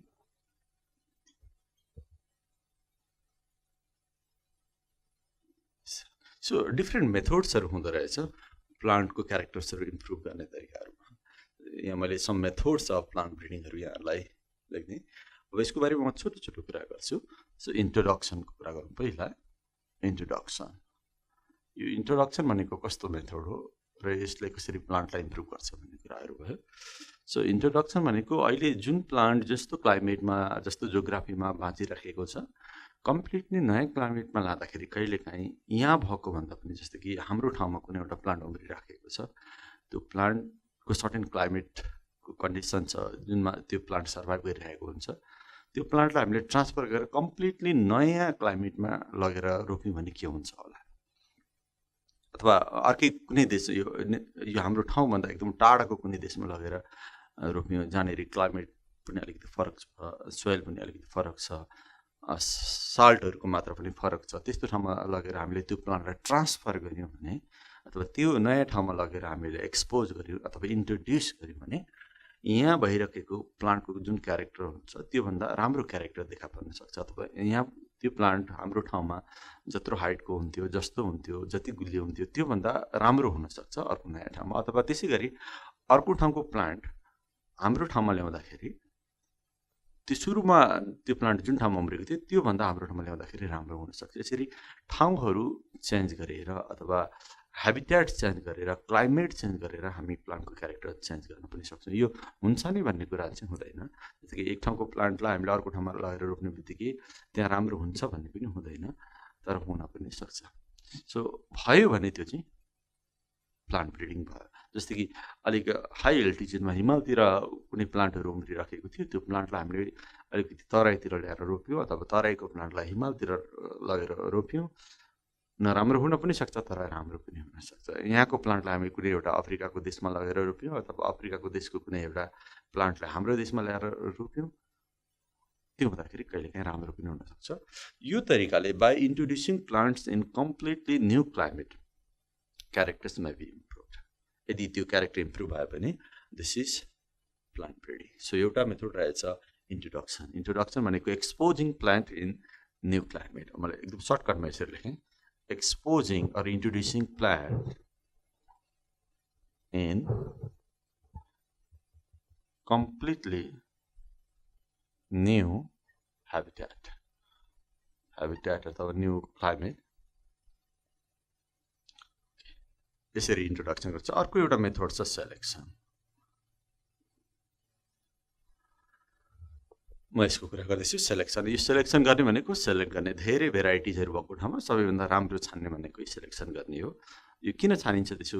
जस्तै कि हाम्रो गाउँघरतिर यही गरिन्छ। जस्तै कि अर्को साल कुनै एउटा प्लान्टको बिउहरू राख्नु पर्यो भने कस्तो खालको बिउहरू राखिन्छ? खेतमा भएको, जस्तै कि मकैको कुरा गरौँ, खेतमा मकै छ अरे, अनेक खालका मकैहरू छन्, कोही राम्रो छ, कुनै मकैको बोट राम्रो छ, कुनै नराम्रो छ। अब अर्को सालको लागि हामीले बिउ राख्नु पर्यो भने कस्तो मकैको बोटबाट बिउ राख्छौँ भन्दाखेरि जुन मकैको बोट अलिकति अग्लो छ, जसमा मकैको घोगा भन्छौँ हामी, मकैको घोगाहरू ठुलो ठुलो छ, किरा लागेको छैन, त्यस्तो खालको मकैको बोटबाट निक्लेको दानालाई मात्रै हामी अर्को साल बिउको रूपमा राख्छौँ।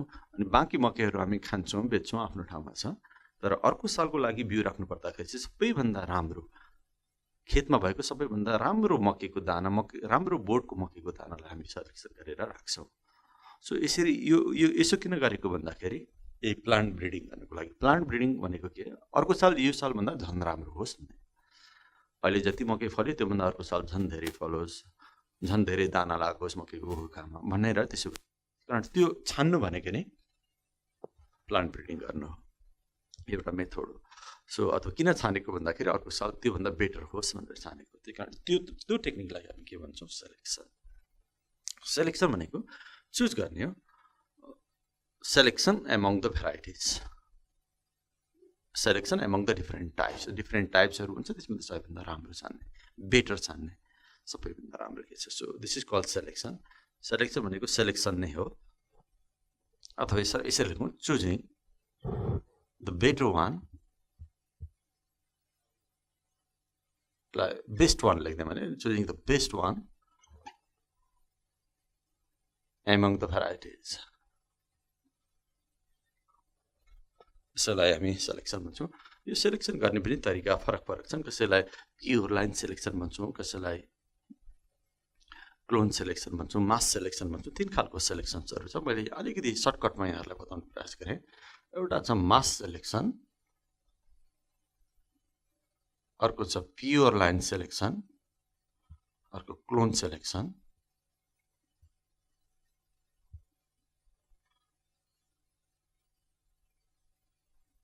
तीन खालको मेथडले सेलेक्सन गर्न सकिन्छ। अब यहाँ बुझ्नुपर्ने कुरा छ मास सेलेक्सन कसको लागि गर्ने, प्योर लाइन कसको लागि गर्ने र क्लोन सेलेक्सन कसको लागि गर्ने भनेर म एकदम छोटकरीमा यहाँहरूलाई बताउँछु। जस्तो कि मास सेलेक्सन आयो, यहाँ लेखेँ मैले मास सेलेक्सनको कुरा।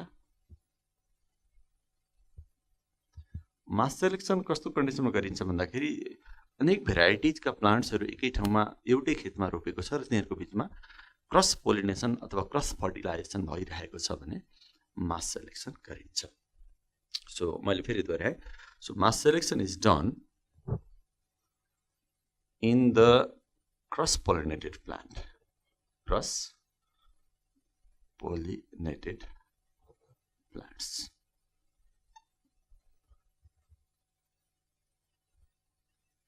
फेरि दोहोऱ्याएँ मैले यसलाई। धेरै प्लान्टहरू सँगै रोपेको छ अनि सँगै भएपछि तिनीहरूको एउटा कोपोलेनेट अर्कोमा जान्छ, अर्को कोपोलेनेट अर्को प्लान्टमा जान्छ।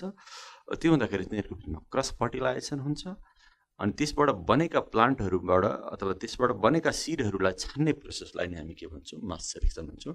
यसरी यो मास सेलेक्सन के हुन्छ भने अनेक खालका राम्रा खालका प्लान्टहरुको सिडहरु कलेक्सन गरिन्छ र त्यो सिडलाई मिक्स गरिन्छ एउटै बट्टामा अथवा एउटै पोकामा जम्मा गरेर राखिन्छ अर्को सालको लागि। सो यसमा हामीले बुझ्नुपर्ने के हुन्छ भन्दाखेरि सीड्स आर mixed together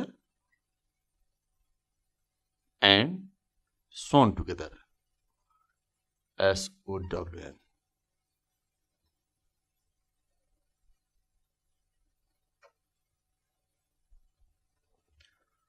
यो खालको सेलेक्सनमा राम्रो प्लान्टको सिडहरु कलेक्सन गरिन्छ डिफरेन्ट भेराइटिजबाट।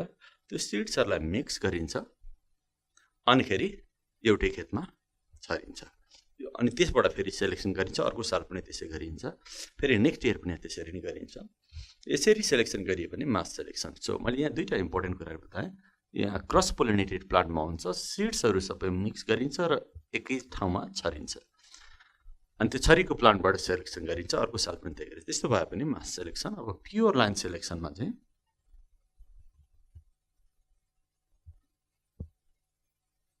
विभिन्न भेराइटिजहरु प्लान्ट जस्तो कि एउटै प्लान्टको पनि अनेक भेराइटिजहरु हुन्छ। जस्तो कि त्यही मकैको कुरा गरौँ, मकैको पनि अनेक जातहरु हुन्छ।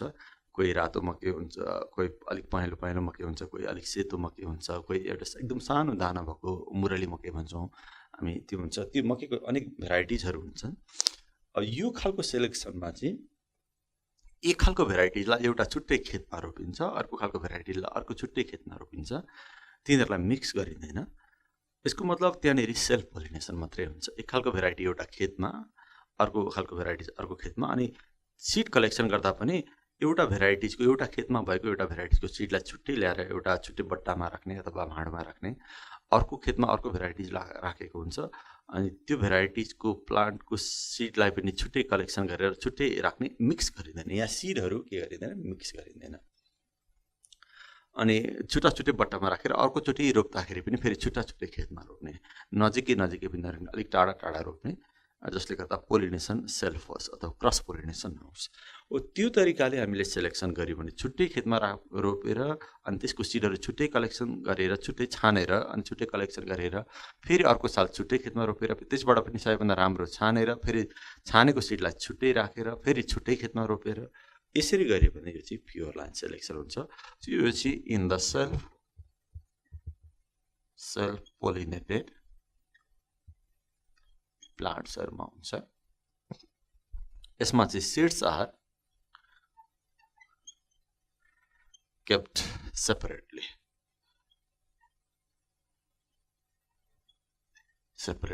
and sown separately.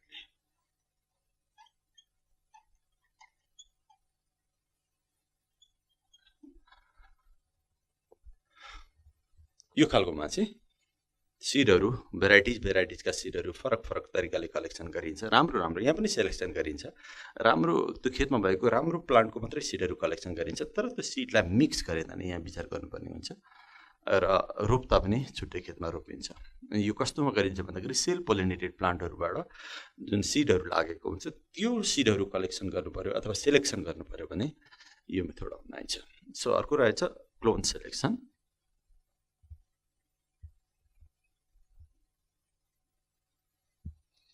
सो यो चाहिँ कस्तो खालको प्लान्टमा गरिन्छ भन्दाखेरि जुन प्लान्टको रिप्रोडक्सन भेजिटेटिभ मेथडबाट भएको छ अथवा भेजिटेटिभ प्रोपागेसन भन्ने एउटा प्रोसेस हुन्छ।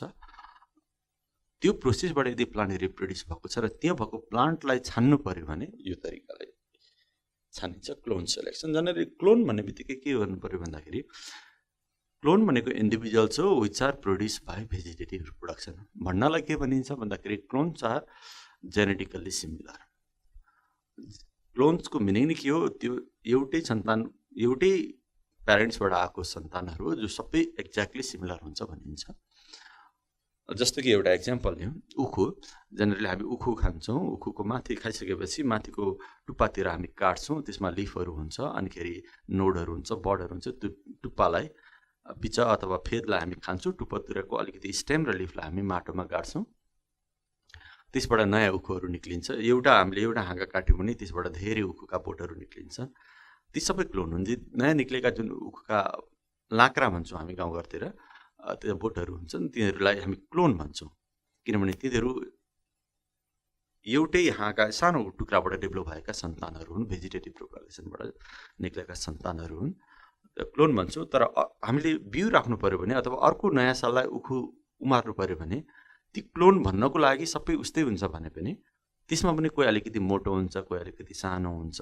जस्तो कि अलिक बिचमा चेप्पियो भने अलिक सानो खालको उखु हुन्छ, छेउछेउमा अलिकति चेप्पिएन भने अलिक ठुलो खालको उखु हुन्छ, कुनैमा किरा लागेको हुनसक्छ, कुनैमा किरा नलागेको हुनसक्छ। हुन त क्लोन्स हो, क्लोन्सको मिनिङ सबै सिमिलर हुन्छ, तर पनि इन्भाइरोमेन्टको कारणले हुनसक्छ, वाटरको कारणले अथवा अरू इन्सेक्टहरूको कारणले अथवा स्पेसको कारणले कोही सानो हुन्छ, कोही ठुलो हुन्छ। त्यहाँ पनि हामी सेलेक्सन गर्न सक्छौँ। सबैभन्दा राम्रो, किरा नलागेको, मोटो, अग्लो, त्यसैको चाहिँ हामी टुप्पालाई काटेर अर्को साल नयाँ उखु बनाउँछौँ। सो क्लोनको मिनिङ सबै उस्तै हुन्छ, तर त्यहाँ पनि फेरि सेलेक्सन गर्न सकिन्छ।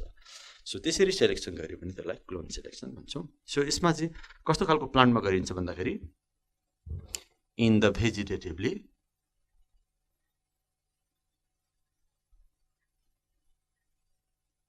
प्रोपागेटेड प्लान्ट्सहरूमा, जुन प्लान्ट भेजिटेटिभली प्रोपागेटेड भएको छ र क्लोनहरू बनाएको छ त्यसमा मात्रै यो क्लोन सेलेक्सन गरिन्छ। सो यसरी सेलेक्सन गरिन्छ। मैले दुईवटा मेथड यहाँहरूलाई बताएँ, इन्ट्रोडक्सन के हो, सेलेक्सन के हो। सो हाम्रो गाउँघरतिर प्राय गर्ने सेलेक्सन भनेको चाहिँ यो सेलेक्सन नै पर्छ, मास सेलेक्सन र प्योर लाइन सेलेक्सन नै हुन्छ। अनि अब क्लोन सेलेक्सन अलिक कमै हुन्छ, किनभने थोरै प्लान्टहरूलाई मात्रै क्लोन सेलेक्सनबाट गर्न सकिन्छ। धेरै प्लान्ट त यो सेक्सुअल रिप्रोडक्सनबाटै हुन्छ। यो दुईवटा भनेको चाहिँ सेक्सुअल रिप्रोडक्सनबाट निक्लेका प्लान्ट्सहरू हुन्, जस्तै कि क्रस पोलिनेसन, सेल्फ पोलिनेसन। अनि यो भनेको चाहिँ भेजिटेटिभ प्रोपागेसनबाट निक्लेको प्लान्ट। सो यो तरिकाहरू नै बढी युज गरिन्छ। यो तरिकाले, जस्तै कि यसमा पनि अलिकति एडभान्स हेर्ने हो भने यो अलिकति ट्रेडिसनल मेथड भयो, यो अलिक बढी साइन्टिफिक मेथड हुन्छ। यो प्योर लाइन सेलेक्सन चाहिँ यो मास सेलेक्सन अझ बढी पुरानो मेथड्स भयो।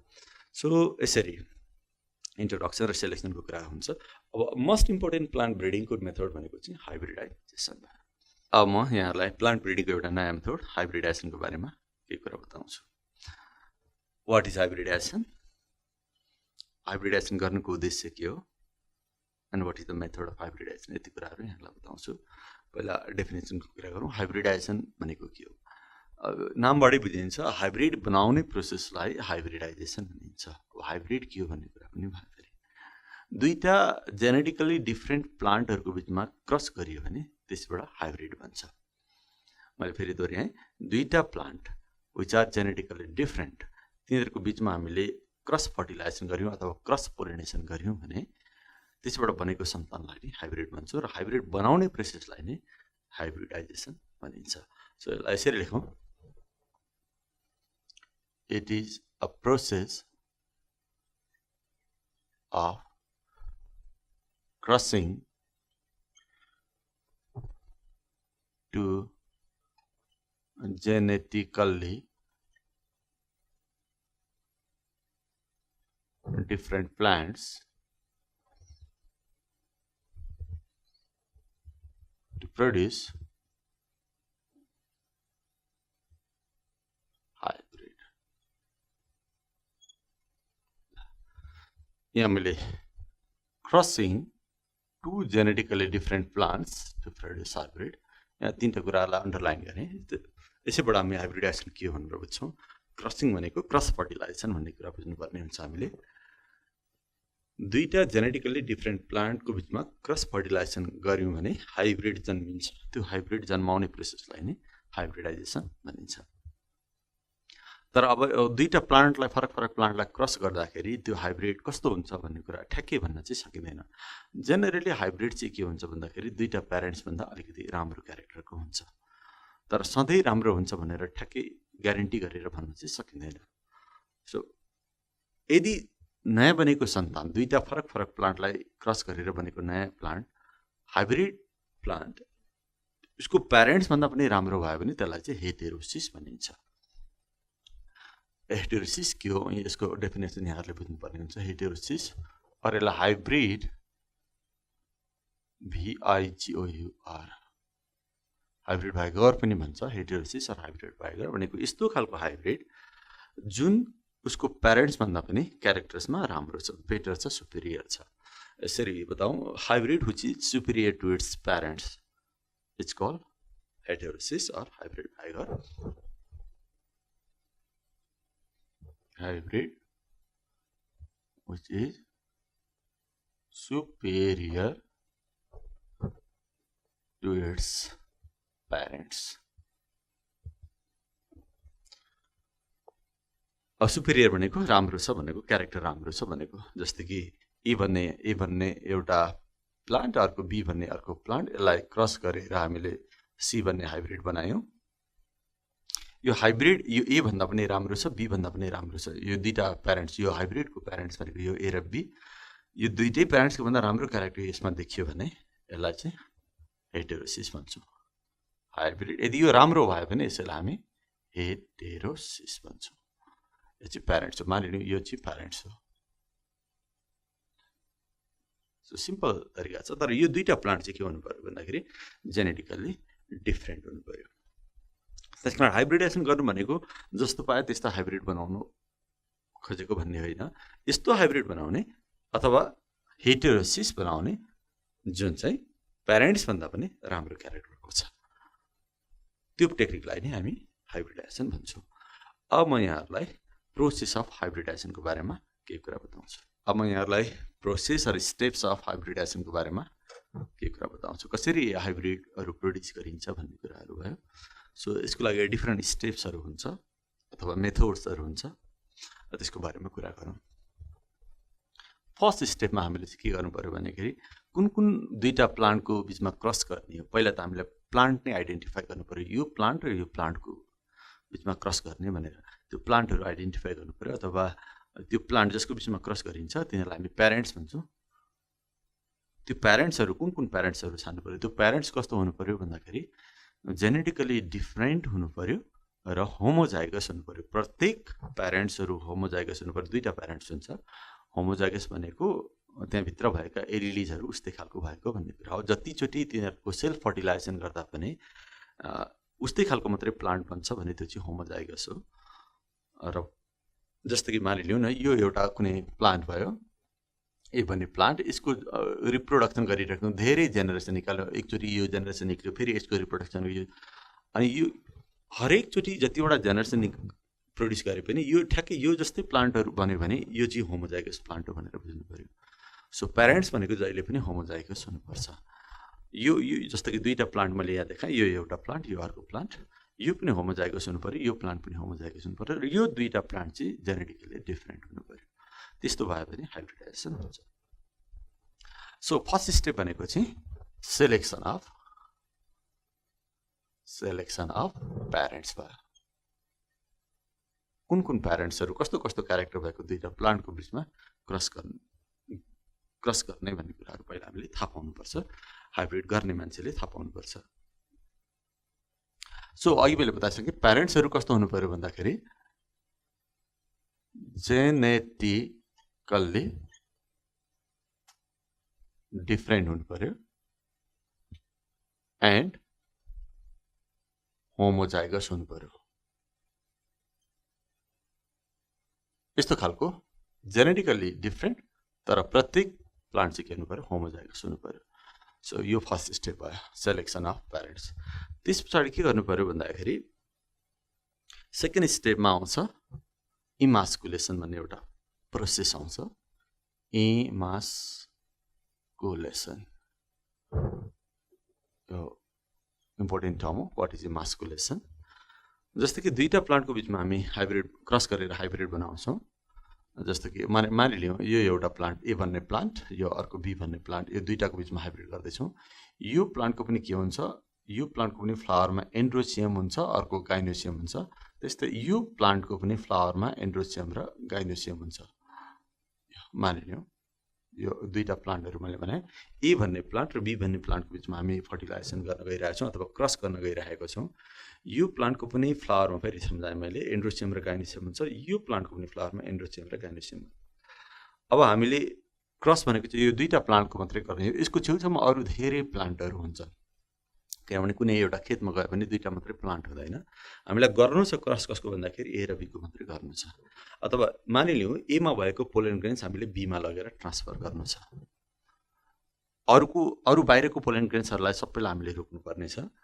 ए को पोलन ग्रेन मानिलिउँ हामीले बी मा लाग्छ अब पोलन ग्रेन यो एन्थरमा निक्लिन्छ यो एन्ड्रोसियममा एन्थर हुन्छ यसमा पोलन ग्रेन्सहरु हुन्छ यो पोलन ग्रेन्स यो गाइनोसियमको स्टिगमा हुन्छ त्यहाँ लगेर हामीले ट्रान्सफर गर्नुपर्ने हुन्छ ल मानिलिउँ यसरी हामीले क्रस गर्न गइरहेका छौं अब यस्तो पनि हुन सक्छ यसको यो एन्ड्रोसियममा भएको पोलन ग्रेन यतातिर ल्याएर राख्न पनि सक्छौं हामी त्यो गर्यो भने पनि हाइब्रिड हुन्छ मैले यहाँ देखाएको चाहिँ मानिलिउँ यो ए भन्ने प्लान्टको एन्ड्रोसियममा प्रोड्युस भएको पोलन ग्रेन्स यो मैले डट डट बनाए मानिलिउँ यो पोलन ग्रेन्स हो यो पोलन ग्रेनलाई बी भन्ने प्लान्टको फ्लावरमा भएको गाइनोसियमको स्टिकमा लगेर ट्रान्सफर गर्नु छ त्यसरी ट्रान्सफर गरियो भने त्यसलाई हामी क्रस पोलिनेसन भन्छौं तर यो बी भन्ने प्लान्टको आफ्नो एन्ड्रोसियम पनि छ आफ्नो एन्ड्रोसियम भएपछि यसको पनि के छ पोलन ग्रेन्सहरु छ यहाँनेरि यसको पनि पोलन ग्रेन्सहरु हुन्छ अब यसैको पोलन ग्रेन्स यो बी भन्ने प्लान्टको फ्लावरमा भएको एन्ड्रोसियमकै पोलन ग्रेन्स त्यही प्लान्टको गाइनोसियममा खस्यो भने त्यो त फेरि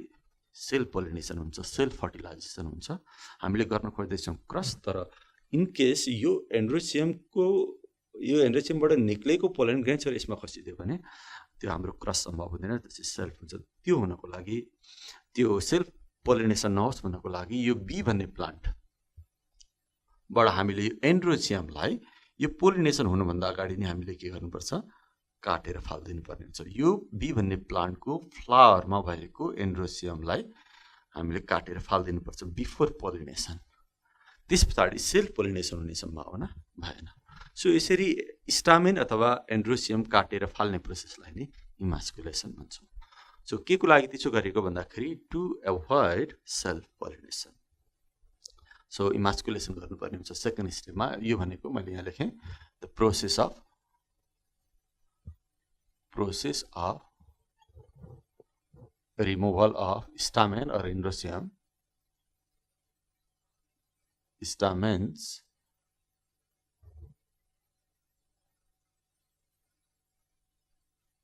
from a bisexual flower of which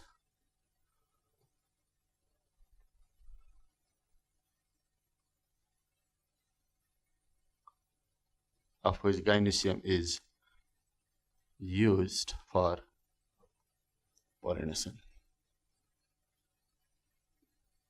जस्तो कि यहाँ मैले डेफिनेसन लेखेँ व्हाट इज इमास्कुलेसन भनेको the process of removal of स्टामेन्सहरु रिमुभ गर्ने फ्रम कहाँबाट भन्दाखेरि बाइसेक्सुअल फ्लावर यो मैले बाइसेक्सुअल फ्लावर भने कुनै कुनै प्लान्टको फ्लावर नै युनिसेक्सुअल हुन्छ या त एन्ड्रोसियम मात्रै हुन्छ या त गाइनोसियम मात्रै हुन्छ त्यस्तो भयो भने यो काटेर फालिराख्नु पर्ने हुँदैन या त इमास्कुलेसन गरिराख्नु पर्दैन यदि फ्लावर नै युनिसेक्सुअल छ भने सो यो कतिकै रिमुभ गर्नुपर्छ भन्दाखेरि यदि फ्लावर बाइसेक्सुअल छ भने so the process of removal of stamens from bisexual flower कुन फ्लावरको चाहिँ त्यो अब यो पनि बाइसेक्सुअल नै हो नि यो फेरि बाइसेक्सुअल कुन फ्लावरको चाहिँ स्टामेन रिमुभ गर्ने of which gynoecium is used for pollination जसको गाइनोसियम चाहिँ पोलिनेसनको लागि युज भयो जस्तो कि म यो देखाएको कन्डिसन गर्छु यसको एन्ड्रोसियम युज भइरहेछ गाइनोसियम युज भएको छैन यो फ्लावरको एन्ड्रोसियम हामीले युज गर्नु भएन गाइनोसियम युज गर्नु पर्यो जुन प्लान्टको फ्लावरको गाइनोसियम पोलिनेसनको लागि युज गरिन्छ त्यसैको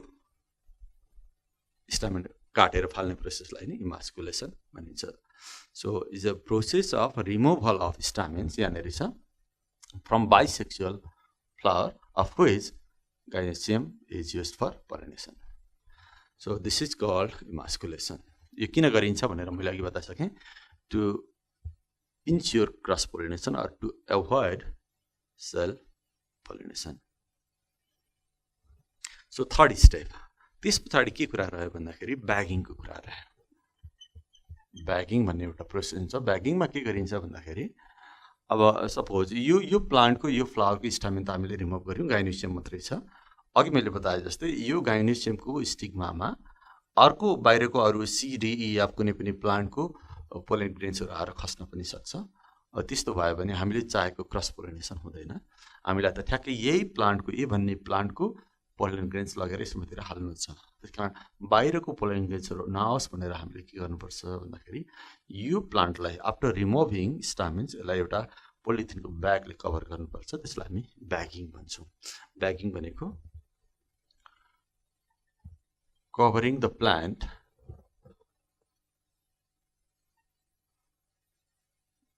भन्दा पनि प्लान्टको flower, plant's flower of removed stamens by a polythene bag. Covering the plant's flower of removed stamens by polythene bag भनेको यो प्लान्टको फ्लावरलाई हामीले के गर्नु पर्यो एउटा ब्यागले पोलिथिनको ब्यागले कभर गर्नु पर्यो। यसलाई हामी ब्यागिङ भन्छौँ। यो किन गर्नु पर्यो भन्दाखेरि अघि मैले बताए जस्तै बाहिरको हामीले अनवान्टेड पोलन ग्रेन्सहरु आएर त्यो गाइनोसियममा नबसोस् अथवा त्यो स्टिग्मामा आएर चाहिँ पोलिनेसन नगरोस् भन्नको लागि हामीले ब्यागिङ गर्नुपर्छ। ब्यागिङ गर्नको लागि एउटा पोलिथिन ब्यागहरु त्यसलाई टक्क त्यो फ्लावरलाई कभर गर्नुपर्ने हुन्छ। त्यो यो फ्लावरलाई हैन फेरि यो पनि फ्लावर यो प्लान्टको फ्लावरलाई हैन यो प्लान्टको फ्लावरलाई चाहिँ कभर गर्नुपर्छ। किन त्यसो गरिन्छ भन्दाखेरि to avoid the entry of undesired pollen grains त्यसको लागि यो गरिन्छ। मैले त्यो पनि लेख्थे to prevent unwanted cross pollination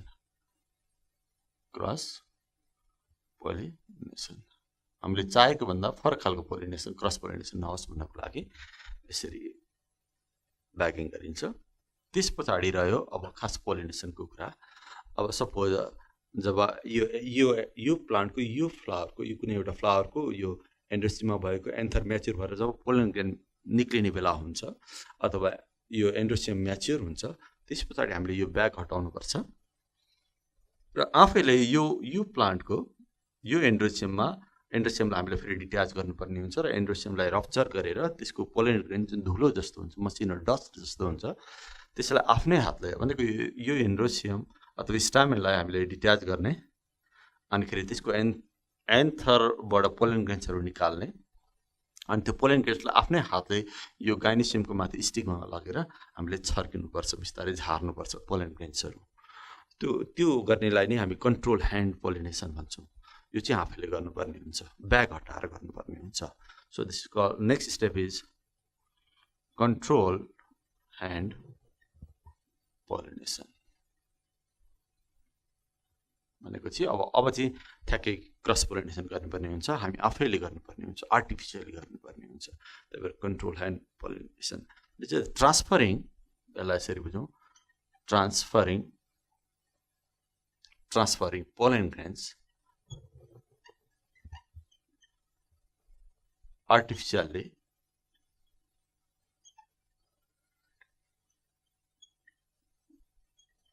to the stigma यसरी कन्ट्रोल ह्यान्ड पोलिनेसन गरिन्छ। अब नेक्स्ट स्टेपमा के हुन्छ भन्दाखेरि यसको पोलन ग्रेन्स यसमा गइसकेपछि यो प्लान्टको फ्लावरमा गइसकेपछि बिस्तारै यहाँनिर फर्टिलाइजेसन हुन्छ। फर्टिलाइजेसन भएपछि सिडहरु लाग्छ। त्यो सिडहरुलाई के गर्नुपर्छ कलेक्सन गर्नुपर्छ। त्यो सिडहरु चाहिँ हाइब्रिड सिडहरु भयो किनभने यो दुईटा प्लान्ट जेनेटिकली डिफरेन्ट हुन्छ।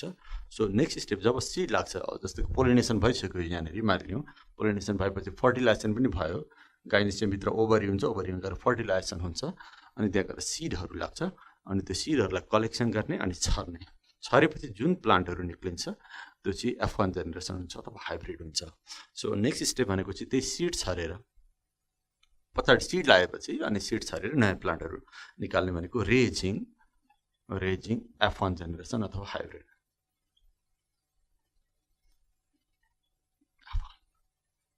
अब यो चाहिँ सिड छरेर गर्ने भयो by sowing the seeds in the field अनि नयाँ हाइब्रिड प्लान्टहरु निक्लिन्छ। अब त्यो हाइब्रिड प्लान्टहरु यो दुईटा प्लान्टमा यो दुईटाको क्रसबाट जुन प्लान्टहरु बनिन्छ मानिलियो कुनै एउटा सी भन्ने प्लान्ट अहिले मैले बताए जस्तै राम्रै हुन्छ भन्ने कुरा हुँदैन। यो सपोज F1 निक्ल्यो अरे यो प्यारेन्ट्सहरु भयो यो चाहिँ मानिलियो F1 भयो सी भन्ने नयाँ प्लान्ट निक्ल्यो बाइ क्रस पोलिनेसन यो सी रेजिङ हाइब्रिड्स भनेको मानिलिउँ यो केसमा सी भन्ने प्लान्टलाई हामीले रेज गऱ्यौँ भनेको नयाँ त्यो सी भन्ने प्लान्टलाई उमार्यौँ सिड्स छरेर त्यस पछाडि त्यो प्लान्ट जसलाई हामी हाइब्रिड भन्छौँ यो ए र बी भन्दा राम्रै हुन्छ भन्ने ग्यारेन्टी चाहिँ हुँदैन त्यही कारण यो राम्रो छ कि छैन भनेर पहिलो वर्ष राम्रो भएको हुनसक्छ फेरि अर्को वर्ष त्यो ए र बी भन्दा नराम्रो पनि हुनसक्छ त्यही कारण यसको हामीले टेस्ट गर्नुपर्छ यो कति वर्ष राम्रो हुन्छ भनेर त्यही कारण यो सी भन्ने प्लान्टलाई जब निक्लिसक्छ अनि त्यसको पनि सिड लाग्छ त्यो सिडलाई फेरि अर्को साल पनि छर्ने अनि नयाँ प्लान्टहरू निक्लिन्छ F2 जेनेरेसन निक्लिन्छ अनि त्यसको पनि सिडहरू कलेक्सन गर्ने फेरि अर्को साल पनि लगातार 5-7 वर्षसम्म यो F1 प्लान्टलाई उमार्दै त्यसको सिड निकाल्दै छर्दै गर्नुपर्छ अनिखेरि प्रत्येक वर्ष यो सुरुको प्यारेन्ट्स भन्दा राम्रो भयो भन्दा क्वालिटी घटेन भने अब त्यो हाइब्रिड चाहिँ सही हाइब्रिड भयो आफूले खोजेको जस्तो हाइब्रिड भयो अब त्यो काम गर्नुपर्ने हुन्छ त्यो कामलाई हामी ट्रायल भन्छौँ TRL trial in the field trial गर्ने भनेको टेस्ट गर्ने भनेको F1 कतिको राम्रो भएछ सुरुको प्यारेन्ट्स भन्दा राम्रो भयो कि भएन भनेर टेस्ट गर्नुपर्छ 1 वर्ष गरेर हुँदैन ट्रायल्स इन द फिल्ड यो फर 5-7 इयर्सहरू गरिराख्नुपर्छ क्यारेक्टर पहिलाको जस्तै राम्रो रहिरहन्छ कि हराएर जान्छ बिस्तारै र 5-7 वर्षसम्म टेस्ट गर्दा पनि राम्रै फलिरहेको अथवा राम्रै भइरहेको आफूले रोजेको जस्तो भयो भने त्यो हाइब्रिड चाहिँ अब सिफारिस गर्न लागेको हाइब्रिड भयो अथवा डिस्ट्रिब्युट गर्न लागेको हाइब्रिड भयो त्यस पछाडि अब यो 5-7 वर्षमा जब टेस्ट कम्प्लिट हुन्छ अथवा ट्रायल कम्प्लिट हुन्छ अनिखेरि अब यसको चाहिँ मास प्रोडक्सन गरिन्छ यदि राम्रो भयो भने मास प्रोडक्सन भनेको अब त्यो त्यस्तो धेरै प्लान्टहरू धेरै सिडहरू बनाइन्छ अनि किसानहरूलाई त्यो सिडहरू बाँडिन्छ अनि सिफारिस गरिन्छ कि यो सिडहरू तपाईँले छर्नु भयो भने सुरुमा तपाईँहरूले लगाइराखेको प्लान्टभन्दा यो प्लान्ट राम्रो हुन्छ अथवा सिड राम्रो हुन्छ अथवा धेरै फल्छ अथवा रोग लाग्दैन भनेर सिफारिस गरेर अनि किसानहरूलाई बाँडिन्छ अनिखेरि किसानहरूले लगेर त्यो जातको प्लान्टहरू लगाउँछन् र प्रोडक्सन बढ्छ सो लास्टमा के गरिन्छ भन्दाखेरि डिस्ट्रिब्युसन गरिन्छ distribution to farmers after mass production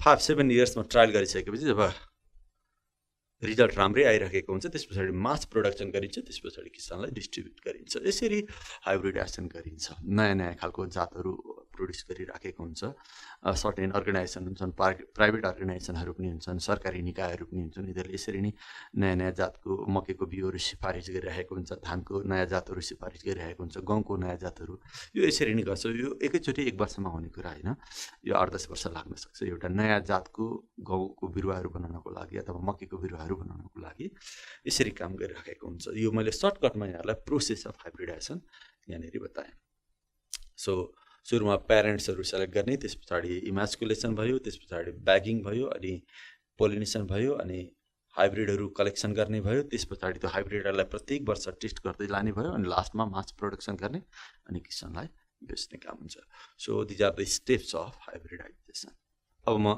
यहाँहरूलाई अर्को एउटा प्लान्ट ब्रिडिङको मेथड बताउँछु जसलाई म्युटेसन ब्रिडिङ भनिन्छ यो नामबाटै बुझिन्छ म्युटेसन गरेर ब्रिडिङ गर्ने भन्ने कुरा हो म्युटेसन भनेको के हो भन्ने कुरा यहाँलाई अलिकति सम्झाउन खोज्छु म म्युटेसन भनेको जिनमा अथवा क्रोमोजोममा हुने चेन्जलाई म्युटेसन भनिन्छ त्यो चेन्ज चाहिँ पर्मानेन्ट हुन्छ अरू इन्भाइरोमेन्टल चेन्ज फुडको कारणले हुने चेन्ज अरू हेल्थको कारणले हुने चेन्जलाई हामी म्युटेसन भन्दैनौँ यस्तो खालको बडीमा हुने क्यारेक्टरमा आएको change which is because of the change in the chromosome change त्यसैलाई हामी म्युटेसन भन्छौँ र म्युटेसनबाट नयाँ क्यारेक्टर भन्दाखेरि प्राय क्यारेक्टर्सहरू राम्रो हुने चान्स कम हुन्छ most of the mutation produces deleterious characters भन्छौँ अनवान्टेड क्यारेक्टर सुरुको प्यारेन्ट्स भन्दा पनि नराम्रो क्यारेक्टर निक्लिन्छ म्युटेसनको एउटा डिफेक्ट यो म्युटेसन कस्तो हुन्छ भनेर ठ्याक्कै गेस गर्न सकिँदैन म्युटेसन आफै नेचरमा पनि भइराखेको हुन्छ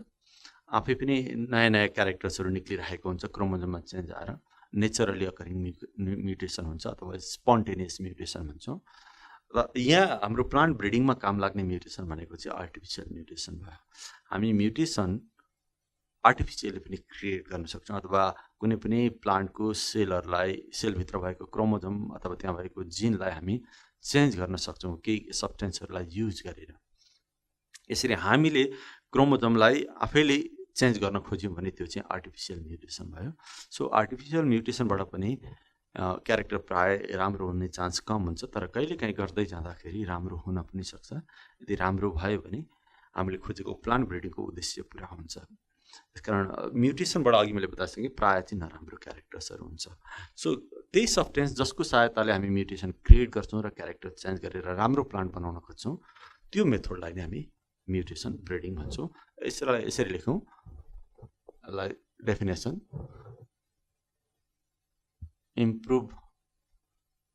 improvement of characters of plant by using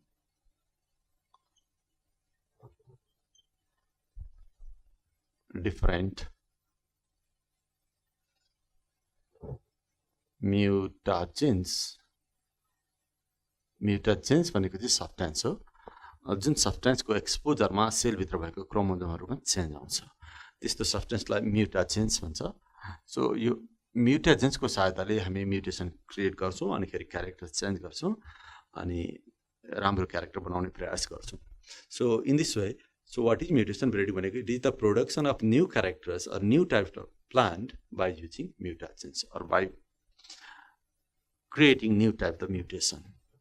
so म्युटाजेन्सहरूको एक दुईवटा एक्जाम्पल, यो कुन कुन सब्सटेन्सले चाहिँ म्युटाजेनको रूपमा काम गर्छ भन्दाखेरि हामी भन्छौँ युभी रेजहरू हाम्रो बडीको सेलमा अथवा प्लान्टको सेलमा हामी लामो समयसम्म एक्सपोज गऱ्यौँ भने पनि त्यहाँभित्र भएको क्रोमोजोम अथवा जिनमा चेन्ज आउन सक्छ र म्युटेसन हुन्छ। युभी रेज भयो, एक्सरेले पनि गर्छ, एक्सरेले पनि म्युटेसन गर्छ।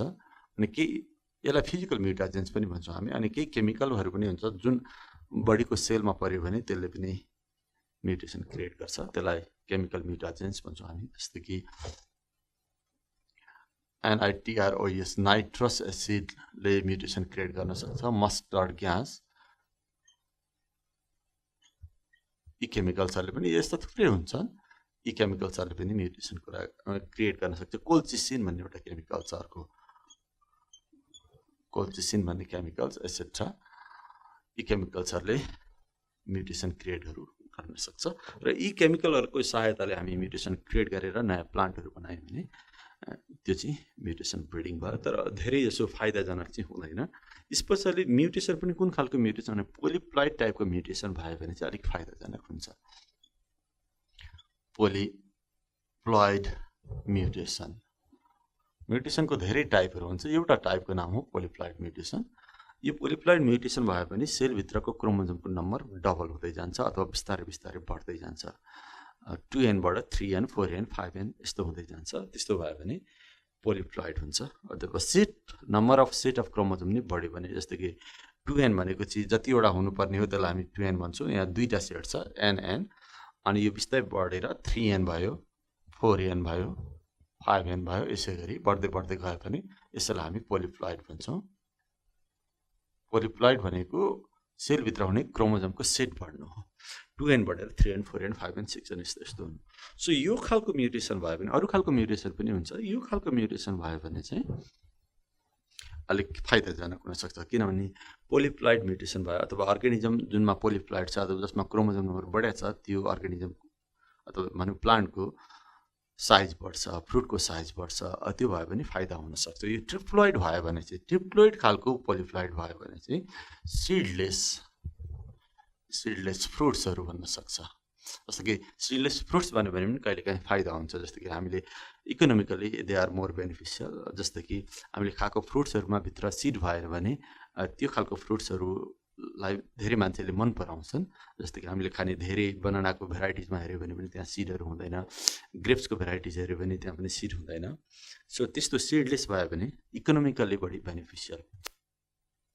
सो यो खालको म्युटेसन यदि नर्मल हुनुपर्ने 2n हामीले म्युटेसन क्रिएट गरेर 3n वाला पोलिप्लॉइड क्रिएट गर्न सक्यो भने तिनीहरूको चाहिँ सिड लाग्दैन अनि सिडलेस फ्रुट्स भन्छ, दिस इज बेनिफिसियल। र यो भएन अथवा 4n भयो अथवा 6n भयो, यस्तो भयो भने पनि प्लान्टको साइज बढ्छ। यो म्युटेसन भन्ने च्याप्टरमा हामीले छुट्टै पढिसकेको छ। प्लान्टको साइज ओभरअल बढ्छ, फ्रुटको साइज बढ्छ, लिफको साइज बढ्छ, सिडको साइज बढ्छ, त्यो पनि फाइदा हुन सक्छ। सो पोलिप्लोइड भयो भने एउटा फाइदा के भने साइज इन्क्रिज हो, अनि एडेप्टेसन पनि इन्क्रिज हुन्छ,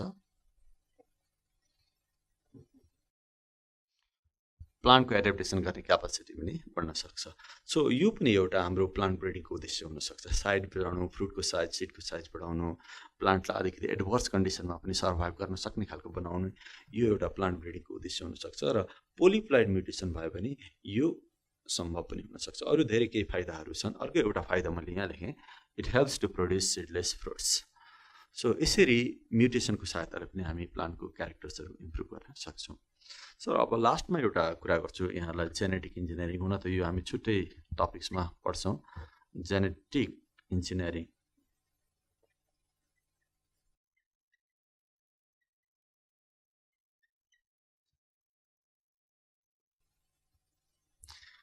यो जेनेटिक इन्जिनियरिङलाई पनि प्लान्ट ब्रिडिङको एउटा मेथडको रूपमा लिन सकिन्छ। अहिले चाहिँ धेरै जसो नयाँ फ्रुट्सहरू, नयाँ भेजिटेबल्सहरू यो तरिकाले प्रोड्युस गर्न थालिएको छ। यो तरिकाले यो मेथडबाट क्यारेक्टर चेन्ज गर्न थालिएको छ। धेरै प्लान्टहरू हामीले खाने, डेली खाने जति फ्रुट्सहरू छ, भेजिटेबल्सहरू, ती सबै जेनेटिकल्ली मोडिफाइड भइसकेका छन् अहिले, अथवा साइन्टिस्टहरूले मोडिफिकेसन गरिसकेको छन्। त्यसलाई जिएमओ प्लान्ट पनि भन्छौँ हामी, अथवा ट्रान्सजेनिक प्लान्ट भन्छौँ। जिएमओ भनेको चाहिँ जेनेटिकल्ली मोडिफाइड भनेको।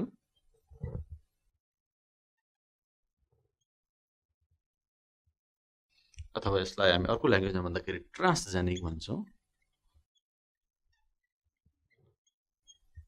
एनिमल्सहरू पनि हुन्छ, ट्रान्सजेनिक एनिमल्सहरू पनि हुन्छ, अनि ट्रान्सजेनिक प्लान्ट्सहरू पनि हुन्छ। जस्तो कि यसमा चाहिँ के गरिन्छ भन्दाखेरि, यसमा यो जेनेटिक इन्जिनियरिङमा कसरी प्लान्टलाई, भइरहेको प्लान्टलाई राम्रो बनाइन्छ भन्दाखेरि, जेनेटिक इन्जिनियरिङ के हो भन्ने कुरा पहिला बुझ्नु पऱ्यो। जेनेटिक इन्जिनियरिङमा के गरिन्छ भन्दाखेरि, कुनै एउटा राम्रो क्यारेक्टर भएको प्लान्टको डिएनएको टुक्रा काटेर निकालिन्छ।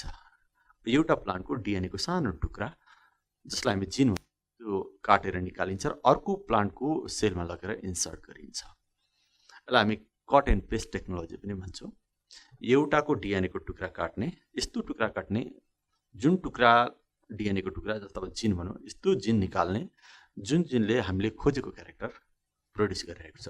त्यो जिन एउटा अर्गानिजमबाट निकाल्ने अनि अर्को एउटा अर्गानिजममा लगेर हाल्ने जसमा त्यो क्यारेक्टर प्रोड्युस भएको छैन। अनि त्यो सेकेन्ड प्लान्टमा जसमा त्यो बाहिरको जिन ल्याएर हालियो, त्यो प्लान्टले पनि सुरुमा भएको प्लान्टको जस्तै क्यारेक्टरहरू देखाउँछ। सो यसरी पनि हामी प्लान्टको क्यारेक्टर इम्प्रुभ गर्न सक्छौँ बाई इन्ट्रोड्युसिङ फरेन जिन। यसमा चाहिँ के गरिन्छ भन्दाखेरि, जेनेटिक इन्जिनियरिङमा मैले सर्टकटमा लेखेँ, यसको पछाडि छुट्टै कुरा गरौँला।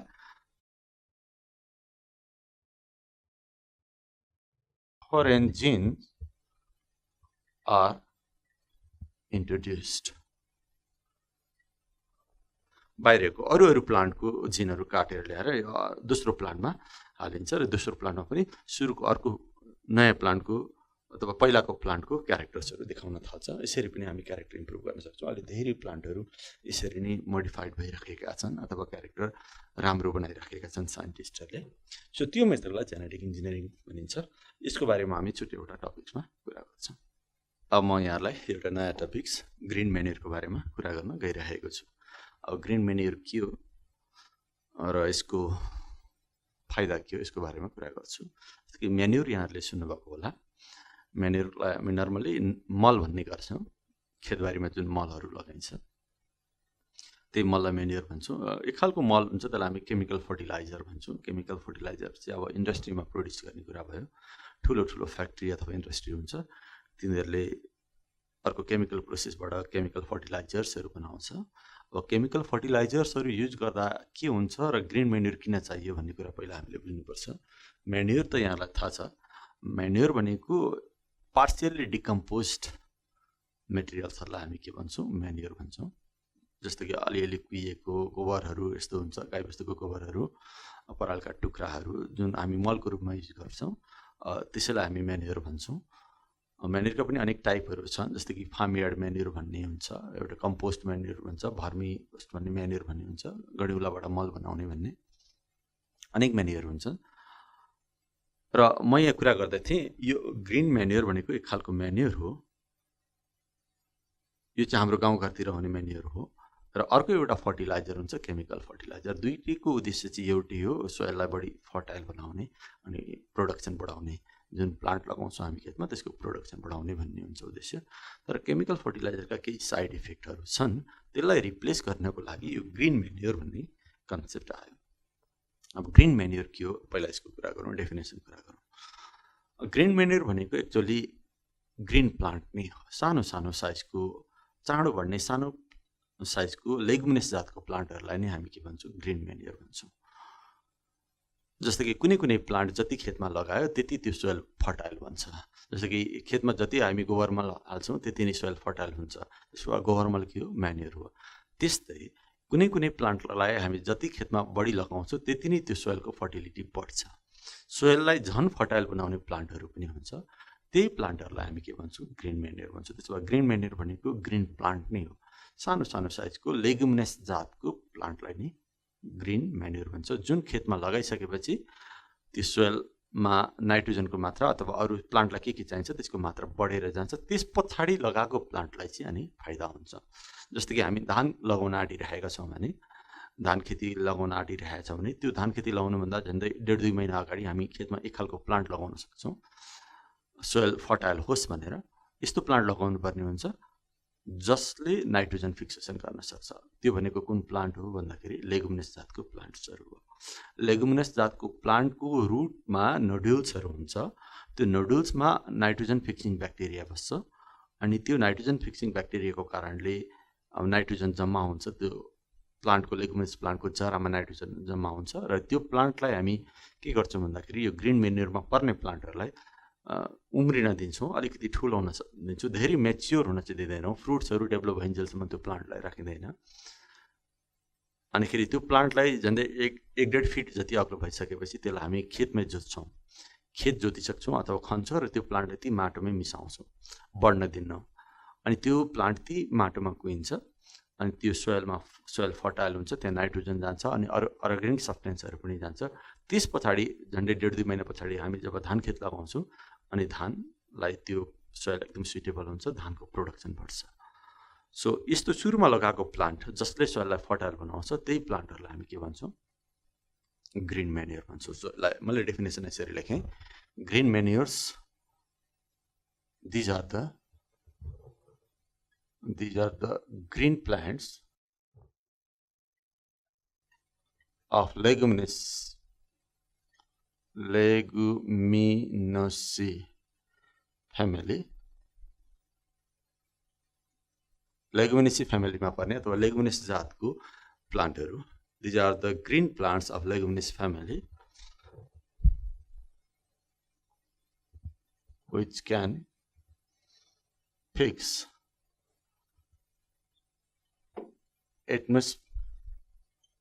atmospheric nitrogen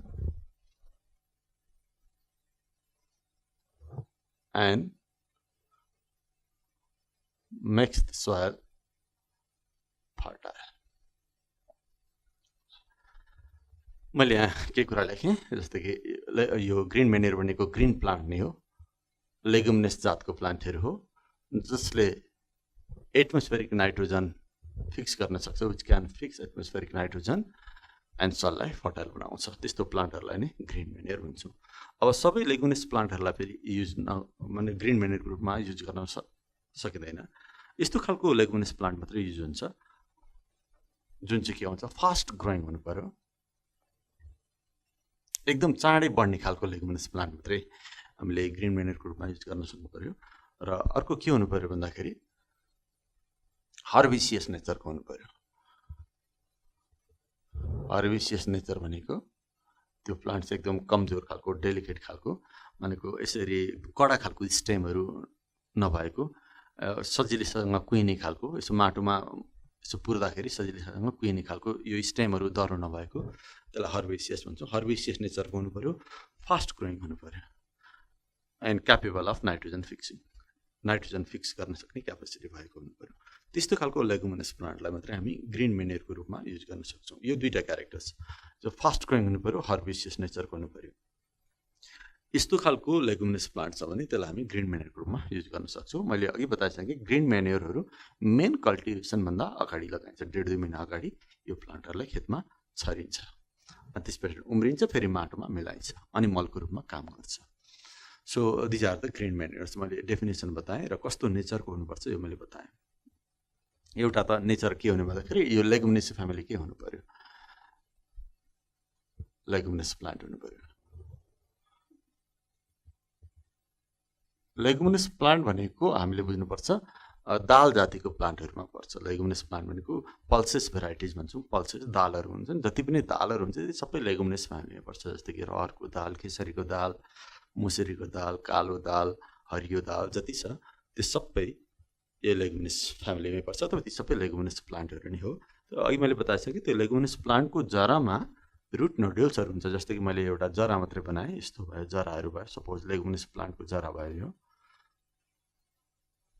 यसरी ट्याप रुट हुन्छ यहाँनिर गिर्खा गिर्खा हामी देख्छौँ दाना दाना देख्छौँ कुनै पनि हामी दाल जातको प्लान्टलाई जस्तै कि भटमासको बोट अथवा केराउको बोट अथवा चनाको बोट अथवा बोडीको बोटको जरालाई हामीले उखालेर हेऱ्यौँ भने त्यहाँ गिर्खा गिर्खा सानो सानो गिर्खा अथवा दानाहरू जस्तो देख्छौँ यसलाई हामी नोड्युल्स भन्छौँ यो नोड्युल्समा नाइट्रोजन फिक्सिङ ब्याक्टेरिया हुन्छ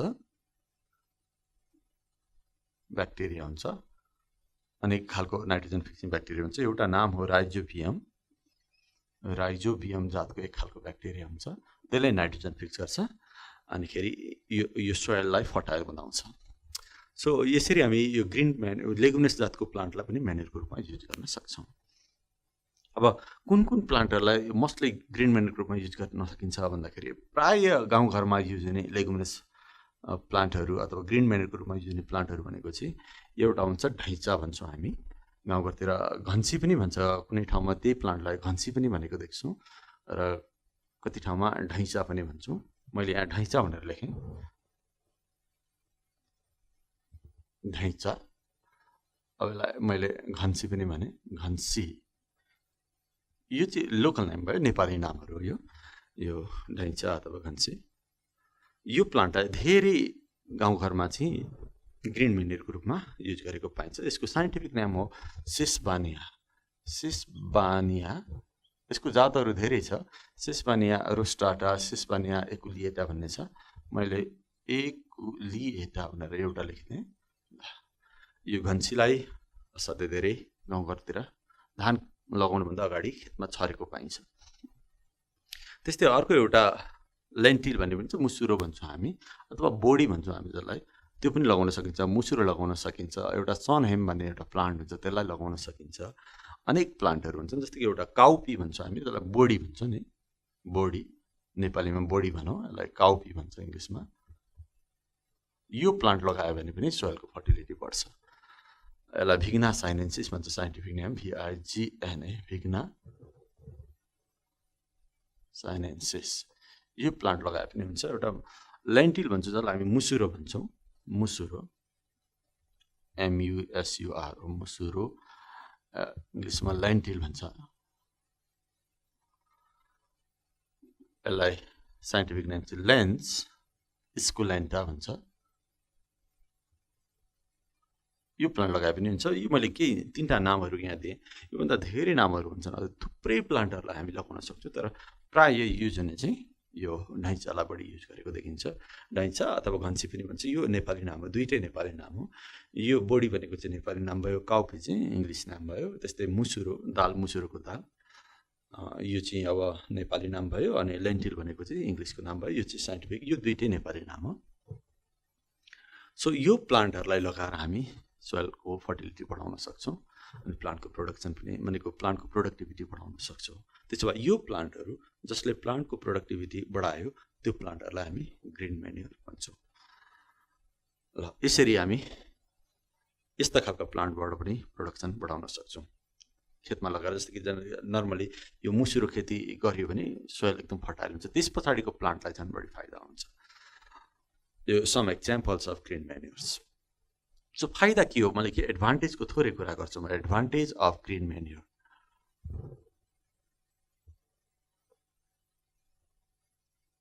ग्रिन म्यान्युर लगाउँदा फाइदा के हुन्छ भन्दाखेरि यो प्लान्टहरू हाम्रो गाउँघरमा सजिलै एभाइलेबल छ जस्तो कि केमिकल फर्टिलाइजर कहिले उपलब्ध हुन्छ कहिले उपलब्ध हुँदैन, बजारमा किन्नुपर्ने हुन्छ, गाउँघरमा सजिलै यो उपलब्ध हुँदैन। सो एउटा एडभान्टेज के हो ग्रिन म्यान्युरको भन्दाखेरि इजिली एभाइलेबल छ, एभल भयो। अर्को एडभान्टेज के हो भन्दाखेरि यो इको फ्रेन्डली हुन्छ। इको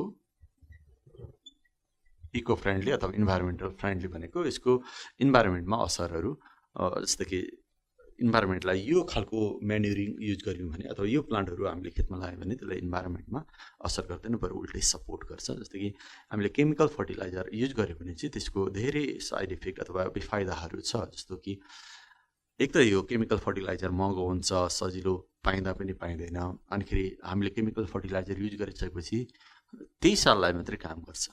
प्रत्येक वर्ष केमिकल फर्टिलाइजर युज गरिराख्नुपर्ने हुन्छ र सोइलको फर्टिलिटी एकदमै घटेर जान्छ।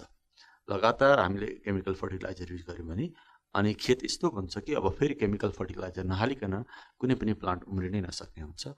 सो यसरी माटोको गुणस्तर भन्छौँ नि हामी, quality of the soil decrease भएर जान्छ केमिकल फर्टिलाइजर युज गऱ्यो भने। अब यो खालको ग्रिन म्यान्युर युज गऱ्यो भने चाहिँ त्यस्तो खालको सोइलको जुन गुणस्तर हुन्छ अथवा क्वालिटी अफ सोइल अथवा सोइलको फर्टिलिटीमा ह्रास आउँदैन, बिस्तारै बढेर जान्छ, इको फ्रेन्डली। अनि अरू इन्भाइरोमेन्टल पोल्युसन पनि भएन। जस्तै केमिकल फर्टिलाइजर हाल्यौँ भने सोइल त लेस फर्टाइल हुन्छ नि, सँगसँगै त्यो केमिकल फर्टिलाइजरहरू पानीसँग बगेर हाम्रो खोलामा आइपुग्छ, कुवामा आइपुग्छ, अनि त्यहाँबाट हाम्रो धारामा आइपुग्छ।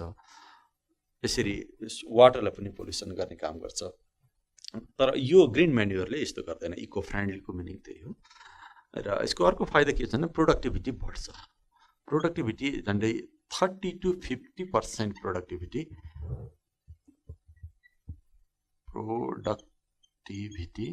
increases।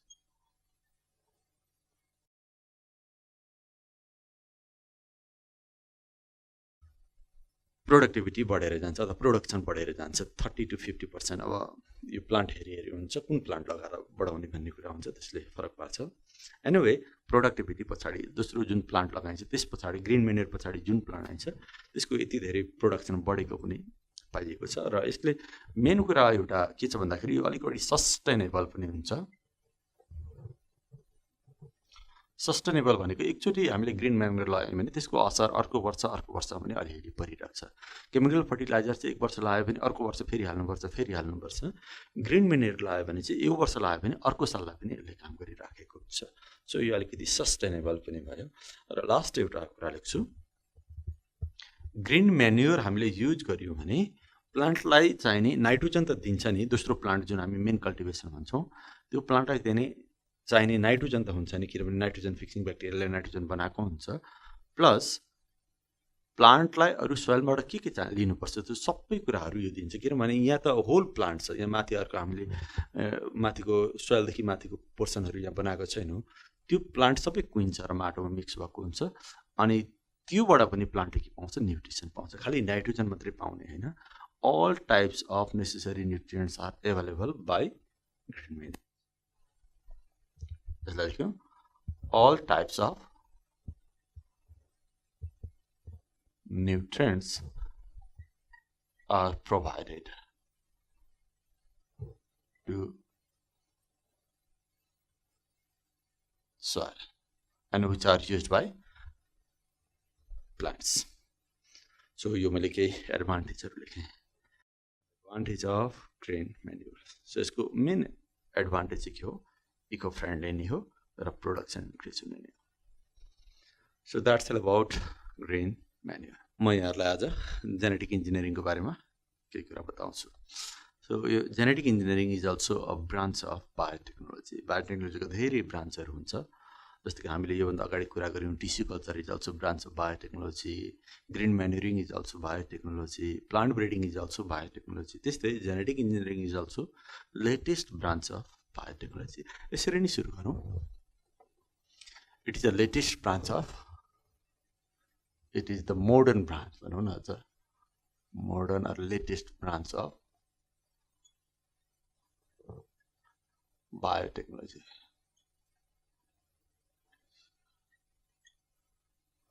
It is the latest branch of biotechnology. अब यहाँ के गरिन्छ भन्ने कुरा चाहिँ थाहा भयो। यो खालको बायोटेकलाई जेनेटिक इन्जिनियरिङमा के गरिन्छ नामबाटै अलिकति बुझिन्छ जेनेटिक इन्जिनियरिङ भनेको जिनहरूलाई इन्जिनियर गर्ने भनेको एक खालको जिनलाई सुधारेर अझ त्योभन्दा राम्रो खालको जिन बनाउने भन्ने कुरा हो अथवा एक खालको अर्गानिजमको एउटा अर्गानिजमको जिनलाई अर्को अर्गानिजममा लगेर हालेर त्यो दोस्रो प्लान्टलाई पनि राम्रो बनाउने बाई म्यानिपुलेटिङ जिन बाई ट्रान्सफरिङ जिन यसैलाई हामी genetic engineering choose. It is a modern branch of biotechnology in which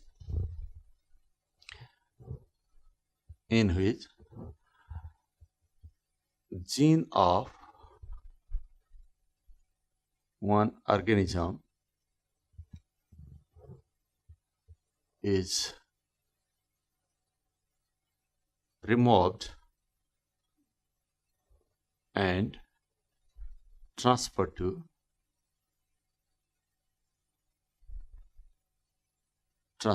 the cells of another organisms. मैले एकदम सर्टकटमा यहाँ definition लेखेँ. It is a modern branch of biotechnology in which the gene of one organism is removed and transferred to the cells of another organism. एउटा अर्गानिजमको DNA को टुक्रा जिनलाई निकाल्ने र अर्को अर्गानिजममा लगेर हाल्दिने. यही टेक्नोलोजीलाई हामी जेनेटिक इन्जिनियरिङ भन्छ. यसका धेरै नामहरू छन् जस्तो कि जेनेटिक इन्जिनियरिङलाई जिन सर्जरी पनि भन्छ. जिन सर्जरी, जिन थेरापी, यसका नामहरू धेरै छन्. थेरापी पनि भन्छ. जिन म्यानिपुलेसन, जिन क्लोनिङ अनि सबैभन्दा बढी चलेको चाहिँ रिकम्बिनेन्ट डिएनए टेक्नोलोजी भन्छ. RDNA टेक्नोलोजी भन्छ. टेक्नोलोजी यसको चाहिँ म फुल फर्म लेख्छु यहाँनिर. भनेको जेनेटिक इन्जिनियरिङलाई RDNA टेक्नोलोजी पनि भन्छ. रिकम्बाइनेन्ट DNA टेक्नोलोजी यस्तो पनि भन्ने गर्छ. जिन म्यानिपुलेसन पनि भन्छौँ हामी. सो यो जेनेटिक इन्जिनियरिङका डिफ्रेन्ट नामहरू भयो. यिनीहरू चाहिँ जिन सर्जरी, जिन therapy, gene cloning, gene manipulation, RDNA technology, recombinant DNA technology. यो जे भने पनि कुरा एउटै हो. जिन इन्जिनियरिङ, जेनेटिक इन्जिनियरिङलाई नै बुझिन्छ. सो सर्टकटमा यसलाई कट एन्ड पेस्ट अफ जिन भनेर पनि भनिन्छ. जेनेटिक इन्जिनियरिङ भनेको कट एन्ड पेस्ट अफ जिन. एउटाको जिन काट्ने अर्कोमा लगेर पेस्ट गर्ने भन्ने कुरा कट एन्ड पेस्ट टेक्नोलोजी भनेर पनि भनिन्छ. अब यो काम गर्नको लागि के चाहिन्छ भन्ने कुराहरू यहाँ बुझ्न जरुरी छ. के टुल्सहरू त्यसलाई हामी टुल्स अफ जेनेटिक इन्जिनियरिङ भन्छौँ, जसको बिना यो जेनेटिक इन्जिनियरिङ सम्भव हुँदैन. अब त्यसैको कुरा गरौँ. Tools of genetic engineering. So genetic engineering गर्नलाई के औजार भन्ने टुल्सको मिनिङ त औजार हुन्छ. ठ्याक्कै त्यस्तो औजार त यहाँ हुँदैन, तर पनि के गर्नुपर्छ त्यही कुरालाई हामी टुल्स भनिरहेका छौँ. एउटा हामीलाई के चाहिन्छ भन्दाखेरि जेनेटिक इन्जिनियरिङमा एउटा टुल्सको इम्पोर्टेन्ट टुल्स भनेको हामीले काट्नु पर्यो. यहाँनिर एउटाको डिएनए काट्नु पर्यो अनि अर्कोमा लगेर जोड्नु पर्यो. सो काट्नको लागि एउटा इन्जाइम चाहिन्छ, त्यसलाई हामी मोलिकुलर सिजर भन्छौँ. सो एउटा टुल्स हो मोलिकुलर सिजर. मोलिकुलर सिजर भनेको अब यो केले काट्छ त? डिएनएलाई काटेर ट्याक्क आफूलाई चाहिएको टुक्रा मात्रै कसरी निकाल्ने भन्दाखेरि एउटा इन्जाइमले त काम गर्छ. त्यसलाई रेस्ट्रिक्सन इन्डोन्युक्लियस भन्ने गरिन्छ. रेस्ट्रिक्सन इन्डोन्युक्लियस भन्ने इन्जाइमले डिएनएको पार्टिकुलर ठाउँमा टक्क मिलाएर काट्न सक्छ. त्यही रेस्ट्रिक्सन इन्डोन्युक्लियसलाई मोलिकुलर सिजर भनिन्छ. रेस्ट्रिक्सन इन्डोन्युक्लियस यो भनेको एउटा इन्जाइम भयो. त्यही इन्जाइमलाई मोलिकुलर सिजर भनिन्छ. र यही रेस्ट्रिक्सन इन्डोन्युक्लियसको सहायताले हामीले डिएनएको स्ट्रान्डलाई काट्नुपर्ने हुन्छ, टुक्र्याउनु पर्ने हुन्छ र चाहिएको जिनलाई निकाल्नु पर्ने हुन्छ. अब रेस्ट्रिक्सन इन्डोन्युक्लियस भनेको एउटा मात्रै इन्जाइमको नाम होइन, धेरै खालका रेस्ट्रिक्सन इन्डोन्युक्लियसहरू हुन्छन्. यो प्राय रेस्ट्रिक्सन इन्डोन्युक्लियस भन्ने इन्जाइम चाहिँ माइक्रो अर्गानिजमबाटै निक्लिन्छ. जस्तो कि अनेक टाइपका ब्याक्टेरियाहरू हुन्छन्। एउटा ब्याक्टेरियाले एक खालको रेस्ट्रिक्सन इन्डोन्युक्लियोज निकाल्छ, अर्को ब्याक्टेरियाले अर्को खालको रेस्ट्रिक्सन इन्डोन्युक्लियोजहरू निकालिराखेको हुन्छ। त्यही ब्याक्टेरियाले निकालेको यो रेस्ट्रिक्सन इन्डोन्युक्लियोजलाई युज गरेर हामी डिएनए काट्न सक्छौँ। सो मैले बताउन खोजेको रेस्ट्रिक्सन इन्डोन्युक्लियोजका पनि अनेक खालका टाइपहरू हुन्छन्। डिफ्रेन्ट टाइप्स अफ रेस्ट्रिक्सन इन्डोन्युक्लियोजहरू हुन्छ। अब कुनै एउटा पर्टिकुलर रेस्ट्रिक्सन इन्डोन्युक्लियोजलाई युज गरेर हामीले डिएनएको स्ट्रान्ड काट्नुपर्छ। त्यही रेस्ट्रिक्सन इन्डोन्युक्लियोजलाई हामी मोलिकुलर सिजर भन्छौँ। र अर्को रह्यो, अर्को टुल्सको रूपमा हामीले जसलाई हामी मोलिकुलर ग्लू भन्छौँ, मोलिकुलर ग्लू। मोलिकुलर ग्लू भनेको चाहिँ त्यो काटेको टुक्रालाई हामीले अर्को डिएनएमा लगेर जोड्नुपर्ने हुन्छ। त्यो जोड्नको लागि पनि एउटा इन्जाइमले नै काम गरिरहेको हुन्छ। त्यसलाई डिएनए लाइगेज भन्छौँ हामी, डिएनए लाइगेज। यो डिएनए लाइगेज भन्ने इन्जाइमले हामीले काटेको टुक्रा जुन चाहिँ डिएनएको टुक्रा त्यसलाई लगेर अर्को डिएनएमा जोड्ने काम गर्छ। त्यो इन्जाइम, यो पनि इन्जाइम नै हो। यो इन्जाइमलाई हामी मोलिकुलर ग्लू भन्छौँ। यो दुईटा मोलिकुलर सिजर र मोलिकुलर ग्लू नभइकन यो जेनेटिक इन्जिनियरिङ सम्भव छैन। काट्ने, डिएनएलाई काट्ने र त्यो काटेको टुक्रालाई अर्कोमा लगेर जोड्ने। अर्को एउटा इम्पोर्टेन्ट टुल्स भनेको चाहिँ हामी क्लोनिङ भेहिकल्स भन्छौँ। क्लोनिङ अर भेक्टर्स पनि भन्छौँ हामी, भेक्टर। यो भनेको चाहिँ कस्तो हो भन्दाखेरि, जस्तो कि रेस्ट्रिक्सन इन्डोन्युक्लियोजले के गर्यो भन्दाखेरि डिएनएको टुक्रा बनाउने काम गर्यो। डिएनएलाई काटेर हामीलाई चाहिएको टुक्रा कहाँनिरको त्यसलाई निकाल्ने काम गर्छ यसले। अनि यसले चाहिँ अर्कोमा लगेर जोड्ने काम गर्छ। तर त्यो काटेको टुक्रालाई अर्कोमा लाने केले भन्दाखेरि यो क्लोनिङ भेहिकलले लाने काम गर्छ, जसलाई हामी भेक्टर भन्छौँ। So cloning vehicles or vectors भनेको एक्चुअली डिएनए नै हो। फेरि यहाँ झुकिनु हुँदैन हामीले। यो भनेको it is a DNA which can carry the fragment of DNA. Fragment of DNA भनेको gene. It is a DNA which can carry the fragment of DNA and transfer it into the another cell.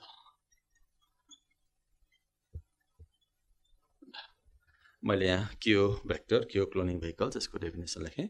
It is the DNA which can carry the fragment of DNA.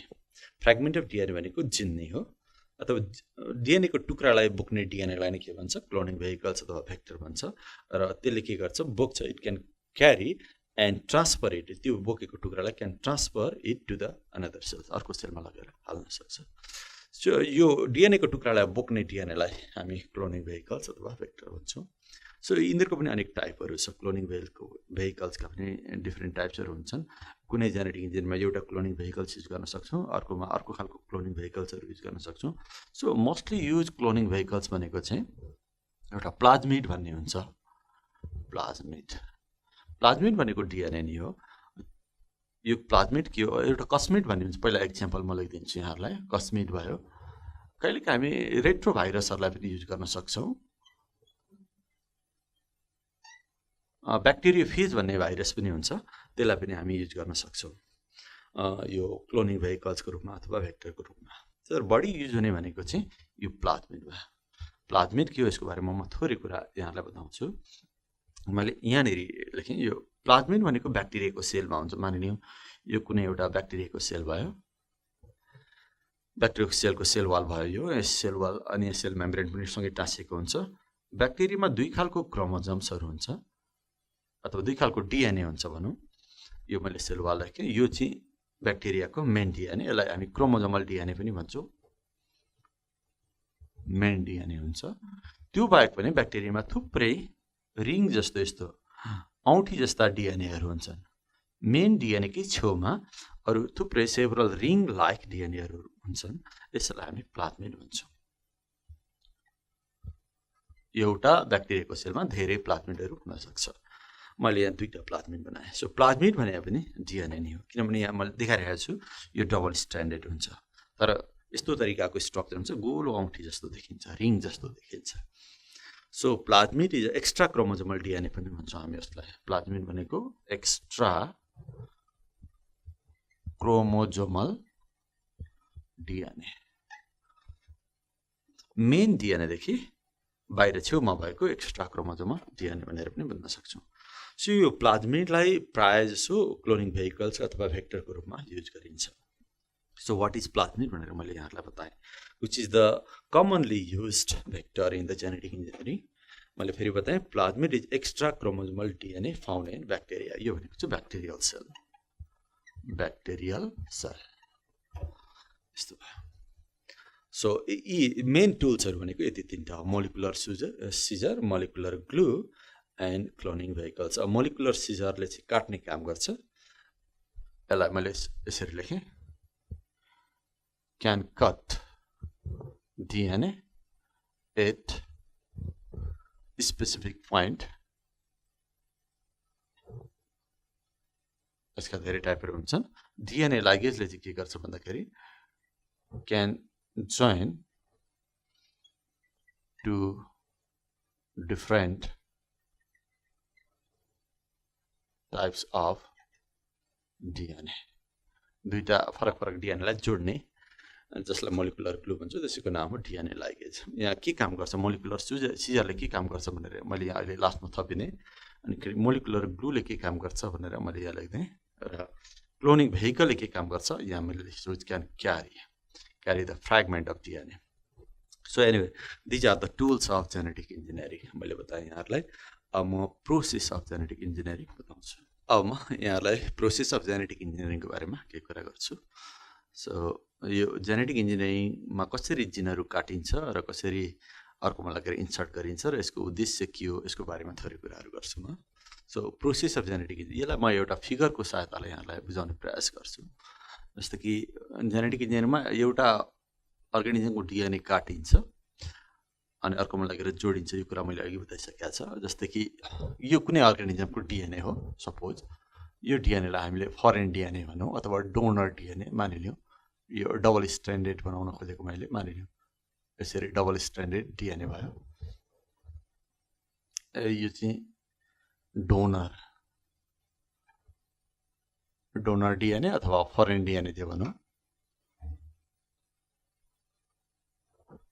Foreign DNA भयो यसको DNA को टुक्रा हामीलाई चाहिएको छ र हामीले कुनै एउटा अर्गानिजममा लगेर हाल्नु छ त्यही भएर यसलाई हामीले डोनर डिएनए अथवा फरेन डिएनए भन्यौं अब यसलाई पहिला काट्नु पर्छ अघि मैले बताइसकेको छ यो डिएनए सबै हामीलाई अर्को अर्गानिजममा लगेर हाल्दिने यसको सर्टेन टुक्रा मात्रै काट्नु पर्ने हुन्छ जुन हामीलाई चाहिएको छ सपोज यो बिचको टुक्रा हामीलाई चाहिएको छ यहाँदेखि यहाँसम्म चाहिएको छ भने हामीले यतिलाई मात्रै काट्नु पर्यो अब काट्ने केले भन्दाखेरि अघि मैले बताइसकेको छ यो काट्ने एउटा इन्जाइम हुन्छ यसरी एउटा इन्जाइमले यहाँनेरि काट्छ यसरी यहाँ टक्क छिनाउनु पर्यो यो काट्ने प्रोसेसलाई स्प्लाइसिङ पनि भन्छ स्प्लाइसिङ मैले स्प्लाइसिङ भनेर लेख्दै स्प्लाइसिङ भनेको काट्ने काट्छ केले भन्दाखेरि बाइ इन्डोन्युक्लियस स्प्लाइसिङ बाइ अघि मैले बताएको थिएँ रेस्ट्रिक्सन इन्डोन्युक्लियस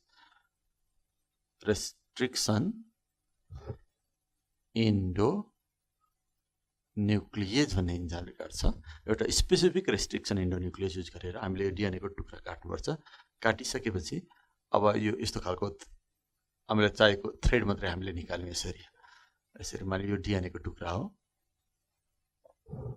अब यो टुक्रालाई चाहिँ हामी टार्गेट जिन पनि भन्न सक्छौं यसलाई मानिलिनु हामीलाई चाहिएको यो भने यो टुक्रा चाहिएको हुनाले यसलाई सपोज टार्गेट जिन अथवा डिजायर्ड जिन जे भने पनि हुन्छ सो यो फर्स्ट स्टेप भयो डोनर डिएनए यो भयो यसलाई काटियो स्प्लाइसिङ गरियो with the help of restriction endonuclease यसलाई मोलिकुलर सिजर पनि भनिन्छ र टार्गेट जिन अथवा डिजायर्ड जिन हामीले आइसोलेट गर्यौं अब यो जिनलाई हामीले एउटा भेक्टरमा लगेर हाल्नु पर्छ अब भेक्टर कहाँ हुन्छ भन्दाखेरि अघि मैले देखाइसकेको थिएँ भेक्टर एउटा ब्याक्टेरियामा हुन्छ सपोज यो एउटा ब्याक्टेरिया भयो मानिलियौं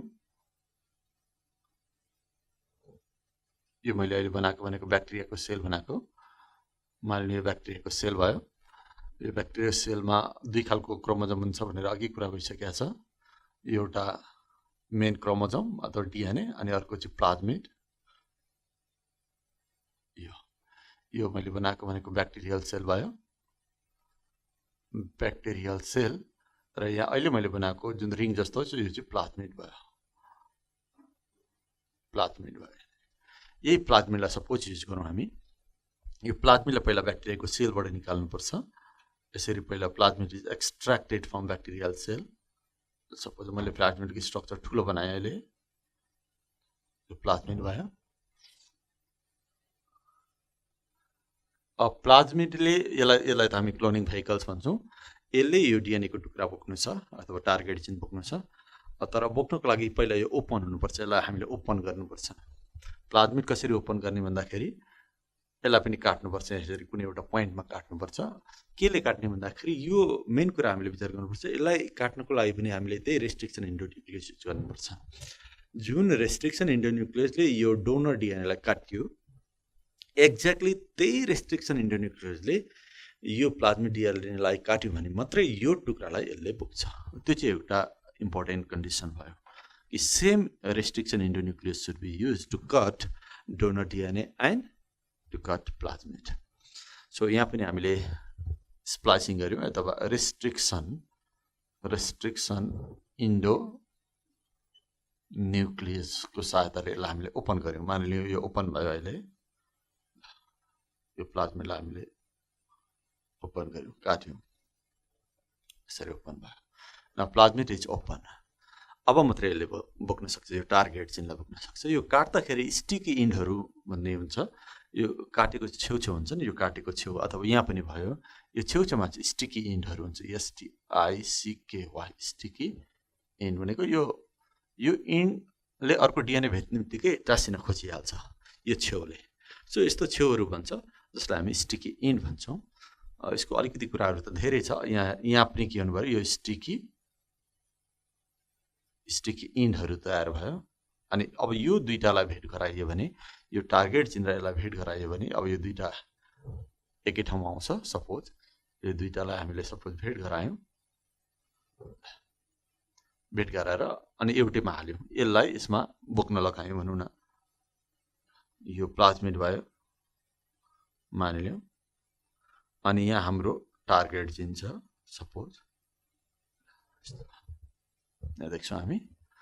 सो यो डिएनएको टुक्रालाई यहाँ जोड्ने काम गर्छ। अघि मैले बताइरहेको थिएँ जोड्ने काम केले गर्छ भन्दाखेरि त्यो पनि एक खालको इन्जाइमले गर्छ। त्यसलाई हामीले डिएनए लाइगेज भनेको थियो। त्यो जोड्ने प्रोसेसलाई लाइगेसन पनि भन्छ, लाइगेसन प्रोसेस। काट्ने प्रोसेसलाई स्प्लाइसिङ भने जस्तै जोड्ने प्रोसेसलाई लाइगेसन प्रोसेस भन्छ। र जोड्ने इन्जाइमको नाम जसलाई मोलिकुलर ग्लू पनि भन्छ त्यो डिएनए लाइगेज हो। मोलिकुलर ग्लूले यसलाई जोड्यो, यो टार्गेट जिन र यो प्लाज्मिडलाई जोड्यो। प्लाज्मिड पनि डिएनए नै हो, हामीले झुकिनु हुँदैन। प्लाज्मिड पनि डिएनए, त्यही भएर यो डिएनएलाई टाँच्यो। स्टिकी इन्डहरू, दुईटैको स्टिकी इन्डहरू एट्याच भयो। यसरी दुईटा फरक डिएनएहरू सँगै भयो। एउटा डिएनए भनेको प्लाज्मिडको डिएनए छँदैछ, यो प्लाज्मिडको डिएनए हो। र अर्को चाहिँ हाम्रो टार्गेट जिन अथवा यो डोनर डिएनएको टुक्रा। यो दुईटा फरक डिएनएहरू यहाँ टाँसियो। दुईटा फरक डिएनएहरू टाँसिसकेपछि यसलाई चाहिँ हाइब्रिड डिएनए भन्छ। यसलाई हाइब्रिड डिएनए भन्छ। अनि अथवा हाइब्रिड डिएनए भन्दा पनि यसलाई अर्को नाम पनि दिन्छ, RDNA पनि भन्छ, रिकम्बाइन्ड डिएनए भन्छौँ। जस्तै कि जेनेटिक इन्जिनियरिङलाई रिकम्बाइन्ड डिएनए टेक्नोलोजी भनिएको छ। त्यसको अर्को नाम जेनेटिक इन्जिनियरिङको अर्को नाम किन भन्दाखेरि यहाँ RDNA भन्छ। RDNA भनेको के रहेछ, रिकम्बाइन्ड। दुईटा फरक डिएनएहरू एकै ठाउँ आयो, कम्बाइन्ड भयो, त्यही भएर रिकम्बाइन्ड डिएनए अथवा RDNA तयार भयो। अथवा यसलाई हामी हाइब्रिड डिएनए भनेर पनि बुझ्न सक्छौँ। यसरी हाइब्रिड डिएनए तयार हुन्छ। यो हाइब्रिड डिएनए बनाउने प्रोसेसलाई लाइगेसन भन्छौँ, with the help of DNA ligase. अब यो हाइब्रिड डिएनए जुन भन्यो, यसलाई हामीले एउटा होस्ट सेलमा इन्सर्ट गर्नुपर्ने हुन्छ। जस्तै कि यसलाई हामीलाई एउटा होस्ट सेलमा इन्सर्ट गर्नु भनेको मानिलिउँ होस्ट सेल भनेको नि प्राय ब्याक्टेरिया नै हुन्छ। हेर्नु, यो मानिलिउँ एउटा ब्याक्टेरिया भयो, यसको आफ्नै डिएनए हुन्छ, अघि मैले बताइसकेँ। अनि अहिले हामीले यो हाइब्रिड डिएनए, यो टार्गेट जिन बोकेको प्लाज्मिडलाई यहाँभित्र इन्सर्ट गर्नुपर्ने हुन्छ। यसरी इन्सर्ट भयो। यो चाहिँ RDNA यहाँनिर छिर्यो। RDNA यो ब्याक्टेरियामा छिर्यो, यसलाई होस्ट सेल भनौँ हामी, होस्ट सेल। यो भनेको ब्याक्टेरिया नि सम्झिराखौँ अहिले सधैँ ब्याक्टेरिया नहुन पनि सक्छ अहिले यसलाई ब्याक्टेरिया सम्झिराखौँ होस्ट सेलमा यसरी हाइब्रिड डिएनए इन्सर्ट भयो त्यस पछाडि यो होस्ट सेल अथवा ब्याक्टेरियाको के हुन्छ रिप्रोडक्सन हुन्छ एउटा ब्याक्टेरिया अब के हुन्छ एउटाबाट दुईटा बन्छ यो एउटा ब्याक्टेरिया भयो यसको रिप्रोडक्सन हुन्छ एउटाबाट दुईटा बन्छ यहाँ पनि एउटा ब्याक्टेरिया बन्छ मानिलियौँ यहाँ पनि अर्को ब्याक्टेरिया बन्छ अनि यो ब्याक्टेरिया फेरि रिप्रोडक्सन भएर योबाट फेरि दुईटा बन्छ यसरी रिप्रोडक्सन हुँदै जान्छ यो मैले गोल बनाएको भनेको मानिलिउँ अहिले ब्याक्टेरिया बनाएको यो मैले के देखाइरहेको छु भन्दाखेरि यो ब्याक्टेरियाको रिप्रोडक्सन भएको देखाइरहेको छु एउटाबाट दुईटा दुईटाबाट फेरि चारवटा यसरी ब्याक्टेरियाको रिप्रोडक्सन हुन्छ ब्याक्टेरियाको रिप्रोडक्सन हुँदा ब्याक्टेरियाभित्र हामीले हालेको आरडिएनएको पनि रिप्रोडक्सन हुँदै हुँदै हुँदै जान्छ भनेपछि जतिवटा ब्याक्टेरिया भन्यो ती सबैमा अब धेरै हुन्छ यो एकदम मल्टिप्लाई हुँदै हुँदै हुँदै जान्छ अनि जतिवटा ब्याक्टेरिया बन्छ ती सबैमा के हुन्छ आरडिएनए पनि मल्टिप्लाई हुन्छ अथवा आरडिएनए पनि हुन्छ त्यो सबै ब्याक्टेरियामा आरडिएनए पनि पाइन्छ यसको मतलब के भयो यो स्टेपलाई चाहिँ हामी जिन क्लोनिङ भन्छौँ यसलाई हामी जिन क्लोनिङ भन्छौँ यो आरडिएनए एउटा हामीले हालेको थियो तर अब भइदियो के भन्दाखेरि धेरैवटा आरडिएनएहरू तयार भए प्रत्येक ब्याक्टेरियामा यसरी नयाँ नयाँ आरडिएनए भनेको धेरैवटा आरडिएनएहरू बन्ने प्रोसेसलाई हामी के भन्छौँ जिन क्लोनिङ अथवा यसलाई जिन मल्टिप्लिकेसन पनि भन्छौँ अथवा जिन रिप्रोडक्सन पनि भन्छौँ यसरी जिन क्लोनिङबाट थुप्रै ब्याक्टेरियाहरू बने र प्रत्येकमा के छ आरडिएनए छ अब यो यहाँ पनि आरडिएनए छ आरडिएनए हुनु भनेको के भन्दाखेरि हाम्रो टार्गेट जिन छ यो हामीलाई चाहिएको टार्गेट जिन हरेक ब्याक्टेरियामा पुगेको छ अब अनिखेरि यो टार्गेट जिनले यो कुनै फरेन अर्गानिजममा जे प्रोड्युस गर्थ्यो यो जिनले त क्यारेक्टर प्रोड्युस गर्छ यो कुनै अर्गानिजममा यो जिनले जे केमिकल अथवा जे सब्सटेन्स प्रोड्युस गर्थ्यो जे इन्जाइम बनाउँथ्यो त्यही इन्जाइम अब यो हरेक ब्याक्टेरियाले प्रोड्युस गर्छ किनभने हरेक ब्याक्टेरियामा के छिर्यो भन्दाखेरि यो टार्गेट जिन हामीले छिराएको छ with the help of plasmid भनेपछि यो सबै ब्याक्टेरियाले हामीलाई चाहिने हामीले रोजेको जिन इन्सर्ट भएको हुनाले हामीलाई चाहिने केमिकल प्रोड्युस गरिदिन्छ अथवा हामीलाई चाहिने इन्जाइम प्रोड्युस गर्छ अनि त्यसलाई हामी कलेक्सन गर्छौँ र अनि त्यसलाई आफूले चाहिएको सामानहरू अथवा प्रोडक्टहरू बनाउँछौँ सो जेनेटिक इन्जिनियरिङमा यो काम गर्ने गरिन्छ यो मैले फिगरको सहायताले वाट इज जेनेटिक इन्जिनियरिङ यहाँहरूलाई बताएँ